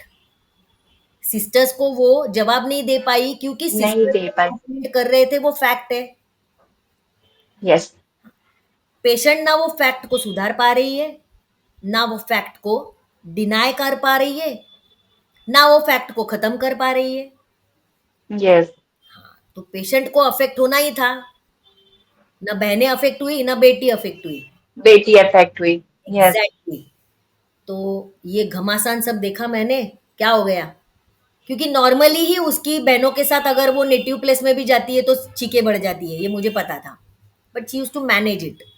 तो ये हो गया। बोली सुबह से कंटिन्यूअस स्नीजिंग चालू है और ये आँख पूरी, और ये सब इंसिडेंट हो गया। इसको मैंने इग्निशिया दिया ओके। बिकॉज़ क्रिटिसिज्म हो गया, बहुत सारा। क्रिटिसिज्म ले भी लिया, लेके क्या किया? गुस्सा तो बहुत आया, पर कुछ बोल नहीं पाई, कुछ बोल नहीं पाई। क्योंकि 2 कहीं ना कहीं गलती ये है ना कि पेशेंट की डॉटर नहीं समझ रही है वो चीज, और पेशेंट अपनी डॉटर को समझा नहीं पा रही है, तो जो उसकी बहन है वो तो सही बोल रही है। वो सही बोल रही है और एज़ अ मदर तुम ही रिस्पॉन्सिबल हो बेटी हम्म। के लिए। यस। अरे अरे बट दूसरी लेडी जब ज़िम्मेदारी ले रही है कि मैं इसको सँभालूँगी, जो उसके साथ 24/7 है, वो अपना दोष मेरे ऊपर क्यों डाल रही है? हम्म। ये क्लियर डील था ना हम्म। कि मैं दूर हूँ, तो जो सामने है हम्म। वही देखेगा। तो ये क्रिटिसिज्म भी हो गया। ये mildness bears complaint without outrage, भी आउटरेज कर भी नहीं पाई वो। और तीसरी हम्म। बात है, उसने क्विट किया ना, उसने वो हम्म। वापस नहीं किया उनको। She did not fight the battle. Yes. Decision yes. नहीं लिया कि यस। बेटी को भी बोल सकती थी चल सामान बांध, अब भी के अब भी मेरे साथ हम्म। चल। अब भी चल। हाँ, तो ये भी नहीं कर पाई। तो इसको मैंने इग्निशिया 1M के 3 डोसेस स्टैट दिए। कंजेशन रेड वाला आए पूरा निकल गया, स्वेलिंग 24 घंटे में उतर गया। स्वेलिंग क्यों यस। नहीं जल्दी उतरा? क्योंकि भाई है ना, मेरे अंदर है वो गुस्सा। गुस्सा है। अगर रेमेडी गुस्से को पूरा हटा देगी तो फिर राम राज्य है। मैं पेशेंट को वही बोलती हूँ यस। कि हमने आपके इमोशंस एकदम ही सही कर दिए तो भाई राम राज्य है, मुझे किसी से कोई प्रॉब्लम ही नहीं है। तू भी मेरा, मैं तेरी, नहीं। सब अच्छा चल रहा है। ऐसे नहीं हो सकता है ना। यस। क्योंकि फिर ये लाइफ नहीं हो सकती ना मैम। लाइफ तो नेचुरल है कि जहाँ रिएक्शन होंगे, थोड़े बहुत जो है डिस्प्यूट होंगे, मतलब एक नेचुरलिटी रहेगी वो सारी चीजें। और ये होना भी चाहिए। होना भी चाहिए। यस। हाँ। और एक केस में था, वो उनका दुकान था एक, और उस दिन वाइफ थी दुकान पे। एक्चुअली ये पेशेंट मेरे पास आई थी 50 छींकों के लिए, हम्म। 50 स्नीजेस। मैंने 50 बोला यार स्नीजेस। स्नीजिंग कौन गिनता है? तो वो बोली इतनी होने लगी कि मेरे बेटे ने ही गिन ली। तो मैं बोला ठीक है, बेटे को मजा आ रहा होगा तो गिन ली उसने। तो ये हम्म। उस दिन दुकान पे बैठी थी, हस्बैंड बाहर गया था, एंड सडनली वो म्यूनिसिपैलिटी वाले आए। ओके, बिना नोटिस कुछ भी। एंड उन्होंने हम्म। तोड़ ताड़ चालू कर दी पूरी, सब तहस महस कर दिया, सब तोड़ दिया। अब यस। ये लेडी है, ऑफिसर को ये कुछ बोल भी नहीं पाई, और थोड़ा टाइम तो उसको समझ में ही नहीं आया कि क्या चल समझ रहा में नहीं आया। है। हाँ, यस। ये वाली स्थिति थी। उसके बाद से उसको सर्दी चालू हो गई। उसके बाद वो दुकान पे गई भी नहीं, क्योंकि उसने मतलब हस्बैंड को बोला कि मैं ये सब हैंडल नहीं कर पाती हूँ, तो मैं नहीं जाऊंगी। लेकिन उसने बोला कि तब से ये दिमाग में बैठ गया, अभी तो कोई आएगा नहीं ना, अभी तो कुछ। हम्म। यस। यस। तो ये उसके दिमाग में असर हो गया ये चीज को लेकर, कि अभी कुछ हो जाएगा, अभी कुछ अचानक हो ये जाएगा। यस, क्योंकि वो म्युनिसिपैलिटी वाले विदाउट नोटिस आ गए, तो अचानक अब कोई थ्रेट आ सकता है। और थ्रेट के साथ तोड़ताड़ भी हो गया ना सब। एक हम्म। क्रिएट हो गया, सी एक्सट्रीम इम्पैक्ट हो गया माइंड पे। इम्पैक्ट हो गया। यस। तो इसको मैंने स्ट्रेमोनियम दी, क्योंकि हम्म। सडन चीजों को स्ट्रेमोनियम नहीं ले पाता है, एस्टोनिश हो जाता है। हम्म। ओके। अननोन चीज़ों को स्ट्रेमोनियम नहीं ले पाता है। नहीं ले पाता है। और एक चीज़ है कि अटैक का डर रहता है, यस। अभी हो जाएगा, कहीं से भी हो जाएगा। हम्म। डार्कनेस स्ट्रेमोनियम को सबसे ज़्यादा परेशान करता है। परेशान करता है। और डार्क क्या है? जो मुझे दिख नहीं रहा है, जो मुझे समझ में नहीं आ रहा है, जो आ रहा मुझे है। नहीं पता है, जो मुझे नहीं इन्फॉर्म किया है, ये सब यस। स्ट्रेमोनियम का डार्कनेस है। इसके लिए यस। स्ट्रेंजर्स से वो डील नहीं कर पाता है। हम्म। तो ये डर आ गया दिमाग में, और जिसकी यस। वजह से रिफ्लेक्स, देखो रिफ्लेक्स भी कितना ब्यूटीफुल है। स्नीजिंग चालू हो गई तुरंत, हम्म। अननोन चीज घुस गई पैसेज में जो क्लियर नहीं हो रही है, तुमको प्रिक कर रही है बार बार बार बार बार बार। हम्म। तो ये अननोन का यस। डर था। इसलिए रिएक्शन भी इतना स्ट्रांग आया ना, जैसे बेटे ने काउंट किया कि 50 छींके आ रही है। 50 छीके मतलब क्या? मैं बोली यार, वैसे ही। और एक है, एक Maharashtrian lady married to a UPite. UPite का खाना सरसों के तेल में बनता है, हम्म। तो रोज की कुकिंग में सरसों का तेल यूज होने लगा। पहले तो इसको लगा कि मैं एडजस्ट हो पाऊंगी, क्योंकि थोड़ा सा तकलीफ होता था। वो दिन भर में निकल, मतलब झोंका लगाओगे, उसको झोंक लगाओगे, तड़का लगाओगे, तभी वो चीज हाँ। ज्यादा सेंसिटाइज करती है कि स्मेल आ रहा है। हम्म। लेकिन रूटीन में वो ठीक रहने लगी थी। तो सर्दी होने लगी उसको, ओके, सर्दी के साथ खांसी भी होने लगी उसको। तो मैंने हम्म। बोला कि भाई क्या हो गया, कौन सा चेंज आ गया तेरी लाइफ में? तो ये मैरिज हो गई, मैरिज के बाद ये सरसों का तेल यूज होने लगा, और मुझे लगता है कि उसके बाद मुझे ये प्रॉब्लम चालू हो गई है। तो मैंने बोला कि पहले क्यों नहीं दवा ली किसी से? तो बोली नहीं, क्योंकि वो तड़का लगाती थी तभी तकलीफ ज्यादा होती थी, वो तो मुझे लगा नेचुरल है, वो धीरे धीरे हम्म। मुझे आदत हो जाएगी उसकी। यस। लेकिन अब ऐसा हो गया है कि मैं तड़का नहीं लगाती हूँ, फिर तब भी भी। मुझे खांसी आती है, फिर भी मुझे सर्दी होती है। तो हम्म। अब मुझे लग रहा है कि कुछ गड़बड़ है। मतलब मुझे ये एलर्जी है कि क्या है, कि मुझे नहीं पता ये क्या है, क्योंकि एलर्जी लेकिन कुछ तो गड़बड़ है। गड़बड़ कुछ है। तो गड़बड़ है। हम्म। और एलर्जी है तो मैं भी वही खाना खाती हूँ, या तो हम्म। फिर मैं खाना खाती हूँ इसलिए मुझे प्रॉब्लम है, मतलब सरसों के तेल वाला खाना। हम्म। हाँ, तो इसको मैंने हायोसाइमस दिया, क्योंकि again delusion injured by surrounding है, surroundings. Delusion injured being injured है, प्रॉब्लम को भाप नहीं पा रहा है, इससे हम्म। है, उससे है, कि किससे है मुझे पता नहीं। Grouping in the dark. लेकिन अब मुझे समझ आया कि प्रॉब्लम है। है। हाँ, और एक चीज है कि हायोसाइमस इंडिफरेंस में भी है और हाई स्पिरिटेड में है। तो रोज तड़का लगाने के बाद वो सोचती थी कि दिन भर में तकलीफ नहीं हो रही है तो मैं ठीक हूं। ठीक हूँ। जैसे बीइंग इंजोर्ड में आ गई, तब मुझे उसको समझ में आया कि नहीं ठीक हूं, गड़बड़ हो रहा है कुछ। यस। हाँ, कुछ गड़बड़ है। तो इसको मैंने हायोसाइमस से ठीक किया। अब एक लास्ट केस, पुराना केस है मेरा बहुत।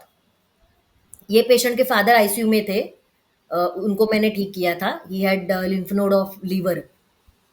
तो ओके। उनका रिजल्ट देख के फिर ये मेरे पास आया कि बहुत सर्दी है मुझे, क्रॉनिक सर्दी है मुझे। ठीक है, वेल एजुकेटेड पेशेंट क्रॉनिक शब्द यूज कर लेते हैं काफी टाइम, हम्म। तो हमें उसको वैसे ही लेना है। क्रॉनिक मतलब बहुत साल से है। तो बहुत साल से मुझे सर्दी है, कब होती है, कभी भी होती है, तो उससे प्रॉब्लम क्या होती है? नहीं, प्रॉब्लम मैं होने नहीं देता हूँ, लेकिन सर्दी है तो क्या दिक्कत है फिर इससे? तो बोला नहीं, सर्दी कभी कभी इतना ज्यादा हो जाती है कि मैं क्लाइंट से डील नहीं कर पाता हूँ। जैसे एक पूरी कंजेशन हो जाती है और एक डिस्कम्फर्ट हो जाता है, हो अनकंफर्टेबल, जाता है। अजीब लगता है, कुछ अंदर से अनप्लेजेंट लगता है, और फिर मन नहीं करता कि आज मैं मीटिंग करूं, आज मैं ये करूं। ये सब पेशेंट ने मुझे बोला। तो फिर मैंने बोला कि कब से होने लगा? तो हम्म। जब से होने लगा कि उसने फ्रांस में पोस्ट ग्रेड के लिए एडमिशन लिया था, और फ्रांस में उसने पार्शियल स्कॉलरशिप थी और मेजॉरिटी फंड्स उसको दिखाने थे। कोर्स चालू हो गया and mid of the course he could not gather the amount required, जो फंड्स उसको दिखाने थे वो वाले। तो ये एडमिशन अबॉर्ट हो गया एंड उसको वापस आना पड़ा। ये एक इंसिडेंट हो गया। अभी इसके बाद पूछने जैसा है ही नहीं कि आपको कैसा लगा, खराब ही। यस। हाँ, तो मैंने पूछा आपने इसको लिया कैसे फिर? अभी भी जॉब कर रहे हो तो इसको लिया कैसे? तो वो बोला ये मेरा मियर फेल्योर था, और जबकि मेरे फादर बोल रहे थे कि फंड्स नहीं है पूरे, तुम मत करो अभी ये, तुम थोड़े समय बाद करो, जो मैंने नहीं सुना। तो फिर मैंने पूछा क्यों नहीं सुना, क्या ऐसी जल्दी? तो वो बोला मैं यूजुअली सुनता हूँ ही नहीं, मैं मेरे मन की ही करता हूँ, और गलती है तो है, मैं उसको ले लेता हूँ। तो मैंने बोला कि ये क्या है, नुकसान हुआ ना तुम्हारा, गलती तो है लेकिन नुकसान भी हुआ तुम्हारा, ऐसा नुकसान क्यों भी है? हो। तो वो बोला मेरा नेचर वैसा है, मैं पहले से ही वैसा हूँ। मतलब फ्रेंड्स के बारे में भी मैं I am a bully person, bully not bullied. मुझे बुलीड लोगों नहीं। को बुली यस। करना अच्छा लगता है। अच्छा लगता है। और उसने क्लियर बोला कि मुझे पावर और अटेंशन दोनों चाहिए, और चाहिए ही चाहिए, पावर और अटेंशन। तो मैंने बोला कि और क्या घटना हुई थी ये फेल्यूर के बाद? तो फिर वापस ट्राई नहीं किया? तो बोला नहीं किया। फिर मैंने यहाँ पे एक जॉब ले ली। तो मैं बोली कि अब ये जॉब में खुश हो? तो बोला हाँ जॉब तो है, अच्छी है, सैलरी भी ठीक है, लेकिन ये बार बार दिमाग में रहता है कि मैं इससे बेटर डिजर्व करता हूँ, मैं जिंदगी में और अच्छा कर सकता हूँ और मुझे और अच्छा मिलना चाहिए। तो मैंने बोला फिर क्यों नहीं मिल रहा है? तो वो बोला क्योंकि डिग्री नहीं है ऊपर की, पोस्ट ग्रेजुएशन वाली, मास्टर्स की कोई डिग्री नहीं है जिसके लिए वो फ्रांस गया था। और ये चीज मुझे दिमाग में खलती है कि मेरी कैलिबर और मेरा डिजर्विंग बहुत ऊपर है, लेकिन वो मुझे मिल नहीं रहा है, ये मुझे कंटिन्यूस लगता है। और वो तब तक नहीं मिलेगा जब तक मेरे पास डिग्री नहीं है। डिग्री नहीं होगी।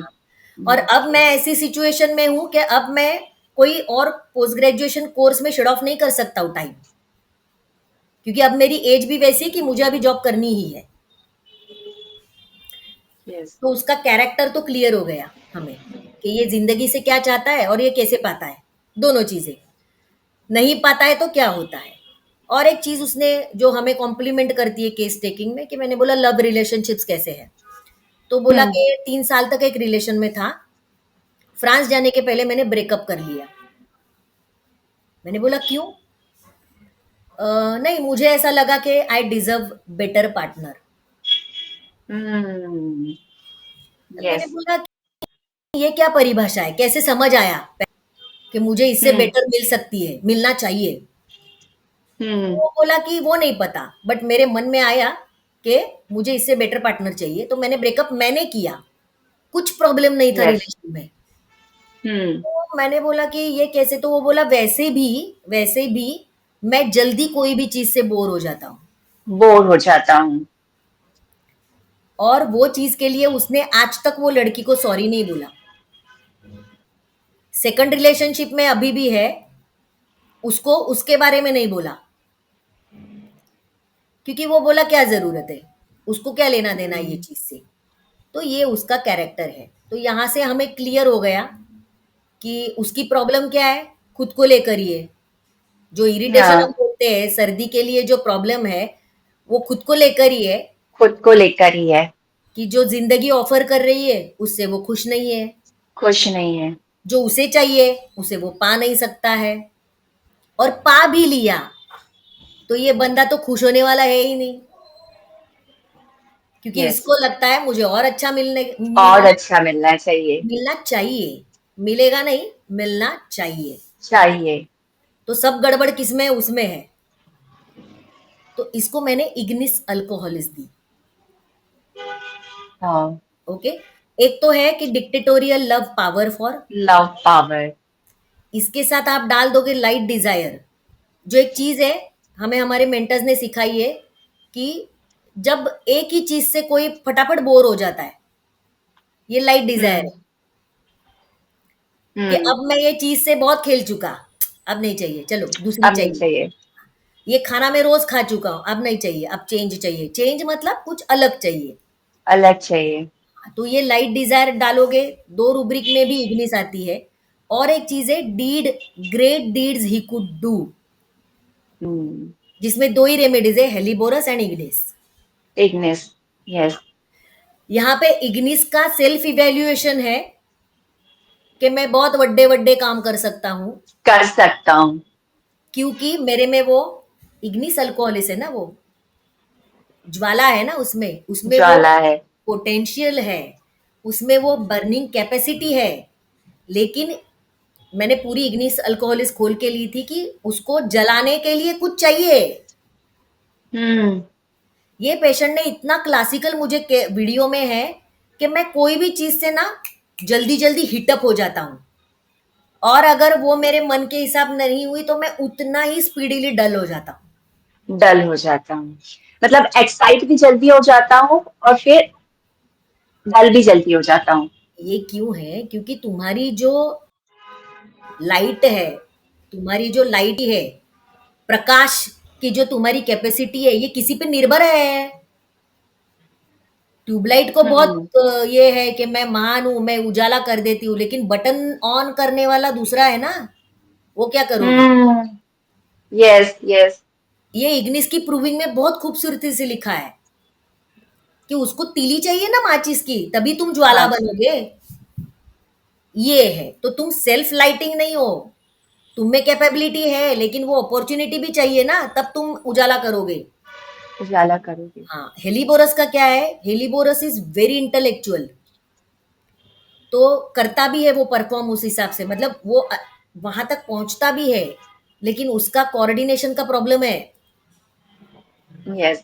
उसका कोऑर्डिनेशन का प्रॉब्लम है, मतलब जो मैं डॉक्टर शिल्पा को देख रही हूँ तो मुझे हाय कहना चाहिए, ये हाँ। परिस्थिति है। इसका कोऑर्डिनेशन में प्रॉब्लम होने की वजह से जब डॉक्टर शिल्पा चेयर से उड़ गई तब मैंने हाय बोला। तब मैंने हाय बोला। ये हेलिबोरस है। इसके लिए उसको भी यस। जिंदगी भर लगता है मैं बहुत कुछ कर सकता हूँ, नहीं किया तो क्या पर हुआ, मैं कर सकता हम्म हूँ। ये वाला है। यस। यस। तो सर्दी में भी बहुत, हर दो पर्सन्स की अलग अलग दवा होती है, क्योंकि दोनों का इमोशनल एट्रीब्यूट अलग है, चीजों को लेने का तरीका अलग है, और उसको रिएक्ट करने का तरीका भी अलग है। अलग है। हाँ। यस। एकोनाइट और एक वंडरफुल काम करती है कंजंक्टिवाइटिस में बोलो, साइनोसाइटिस में, जहां पे सडन अटैक होता है। सडन अटैक मतलब कुछ यस। पेशेंट को भी समझ में आने के पहले नाक बंद हो गई, और इतनी फास्ट बंद हो गई कि पेशेंट को भी समझ में नहीं आया क्यों हुआ।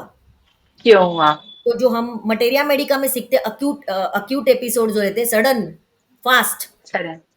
तो वहां पे एकोनेट भी बहुत सुंदर काम करती है। बाकी तो काम हम करती। पूरा यस। केस लेके ही उसको टैक्टर्स उसके देख के भी कर सकते हैं। इसमें एक चीज हम यस कर मैम। सकते हैं, जैसे आजकल एक लाइफस्टाइल डिसीजेस है, और फिजिशियन भी बोलते हैं इतनी दवा खाओ और अपना लाइफस्टाइल चेंज करो। अरे मतलब क्या करें? यस। हाँ, जिसको नौकरी करनी है उसको नौकरी तो करनी ही है, बाजू में खुदाई है, मैं घर नहीं खरीद सकता तो उसी घर में भी रहना है। उसी घर में रहना है। हाँ, तो एक्चुअली एलोपैथ्स को भी बोलना रहता है कि यहाँ से चेंज करो, हम्म लेकिन वो बोल नहीं पाते क्योंकि उसको डिफाइन बोलते नहीं नहीं। कर पाते हैं। तो हम क्या कर सकते यस। हैं कि हम एक चीज कर सकते हैं कि जैसे हम पैसा देके एंगर मैनेजमेंट के वगैरह कोर्सेज करते हैं, इससे अच्छा तो ये है कि हम जब भी किसी स्टिम्युलस को लेते हैं, हमें समझ में आता है कि ये चीज मेरे लिए अनकंफर्टेबल है, तो पहले तो ये सोचो, जैसे डॉक्टर राव ने हमें सिखाया, पहले तो सॉल्यूशन सोचो यस। कि मैं ये चीज से कैसे हट सकता हूँ, हम्म मैं ये चीज को रिजॉल्व कर सकता हूँ, मैं ये चीज को अवॉइड कर सकता हूँ। ये सब पहले सोचो, ना कि पहले ही उससे अफेक्ट हो जाओ, अरे मेरे साथ ये हो गया। हम्म तो अनलेस आप उसको ओपनिंग देते हो, कोई वायरस बैक्टीरिया अंदर नहीं आ सकता बॉडी के। तो वो ओपनिंग देने के पहले सोचो 1 सेकंड के लिए कि मैं इसको मेरे ऊपर कैसे मैं हावी ना होने दूँ। यस, जिसको हम आजकल फिलॉसफी बोलते हैं, मेडिटेशन, जो मर्ज़ी करो, लेकिन है तो सभी थॉट प्रोसेस ही ना।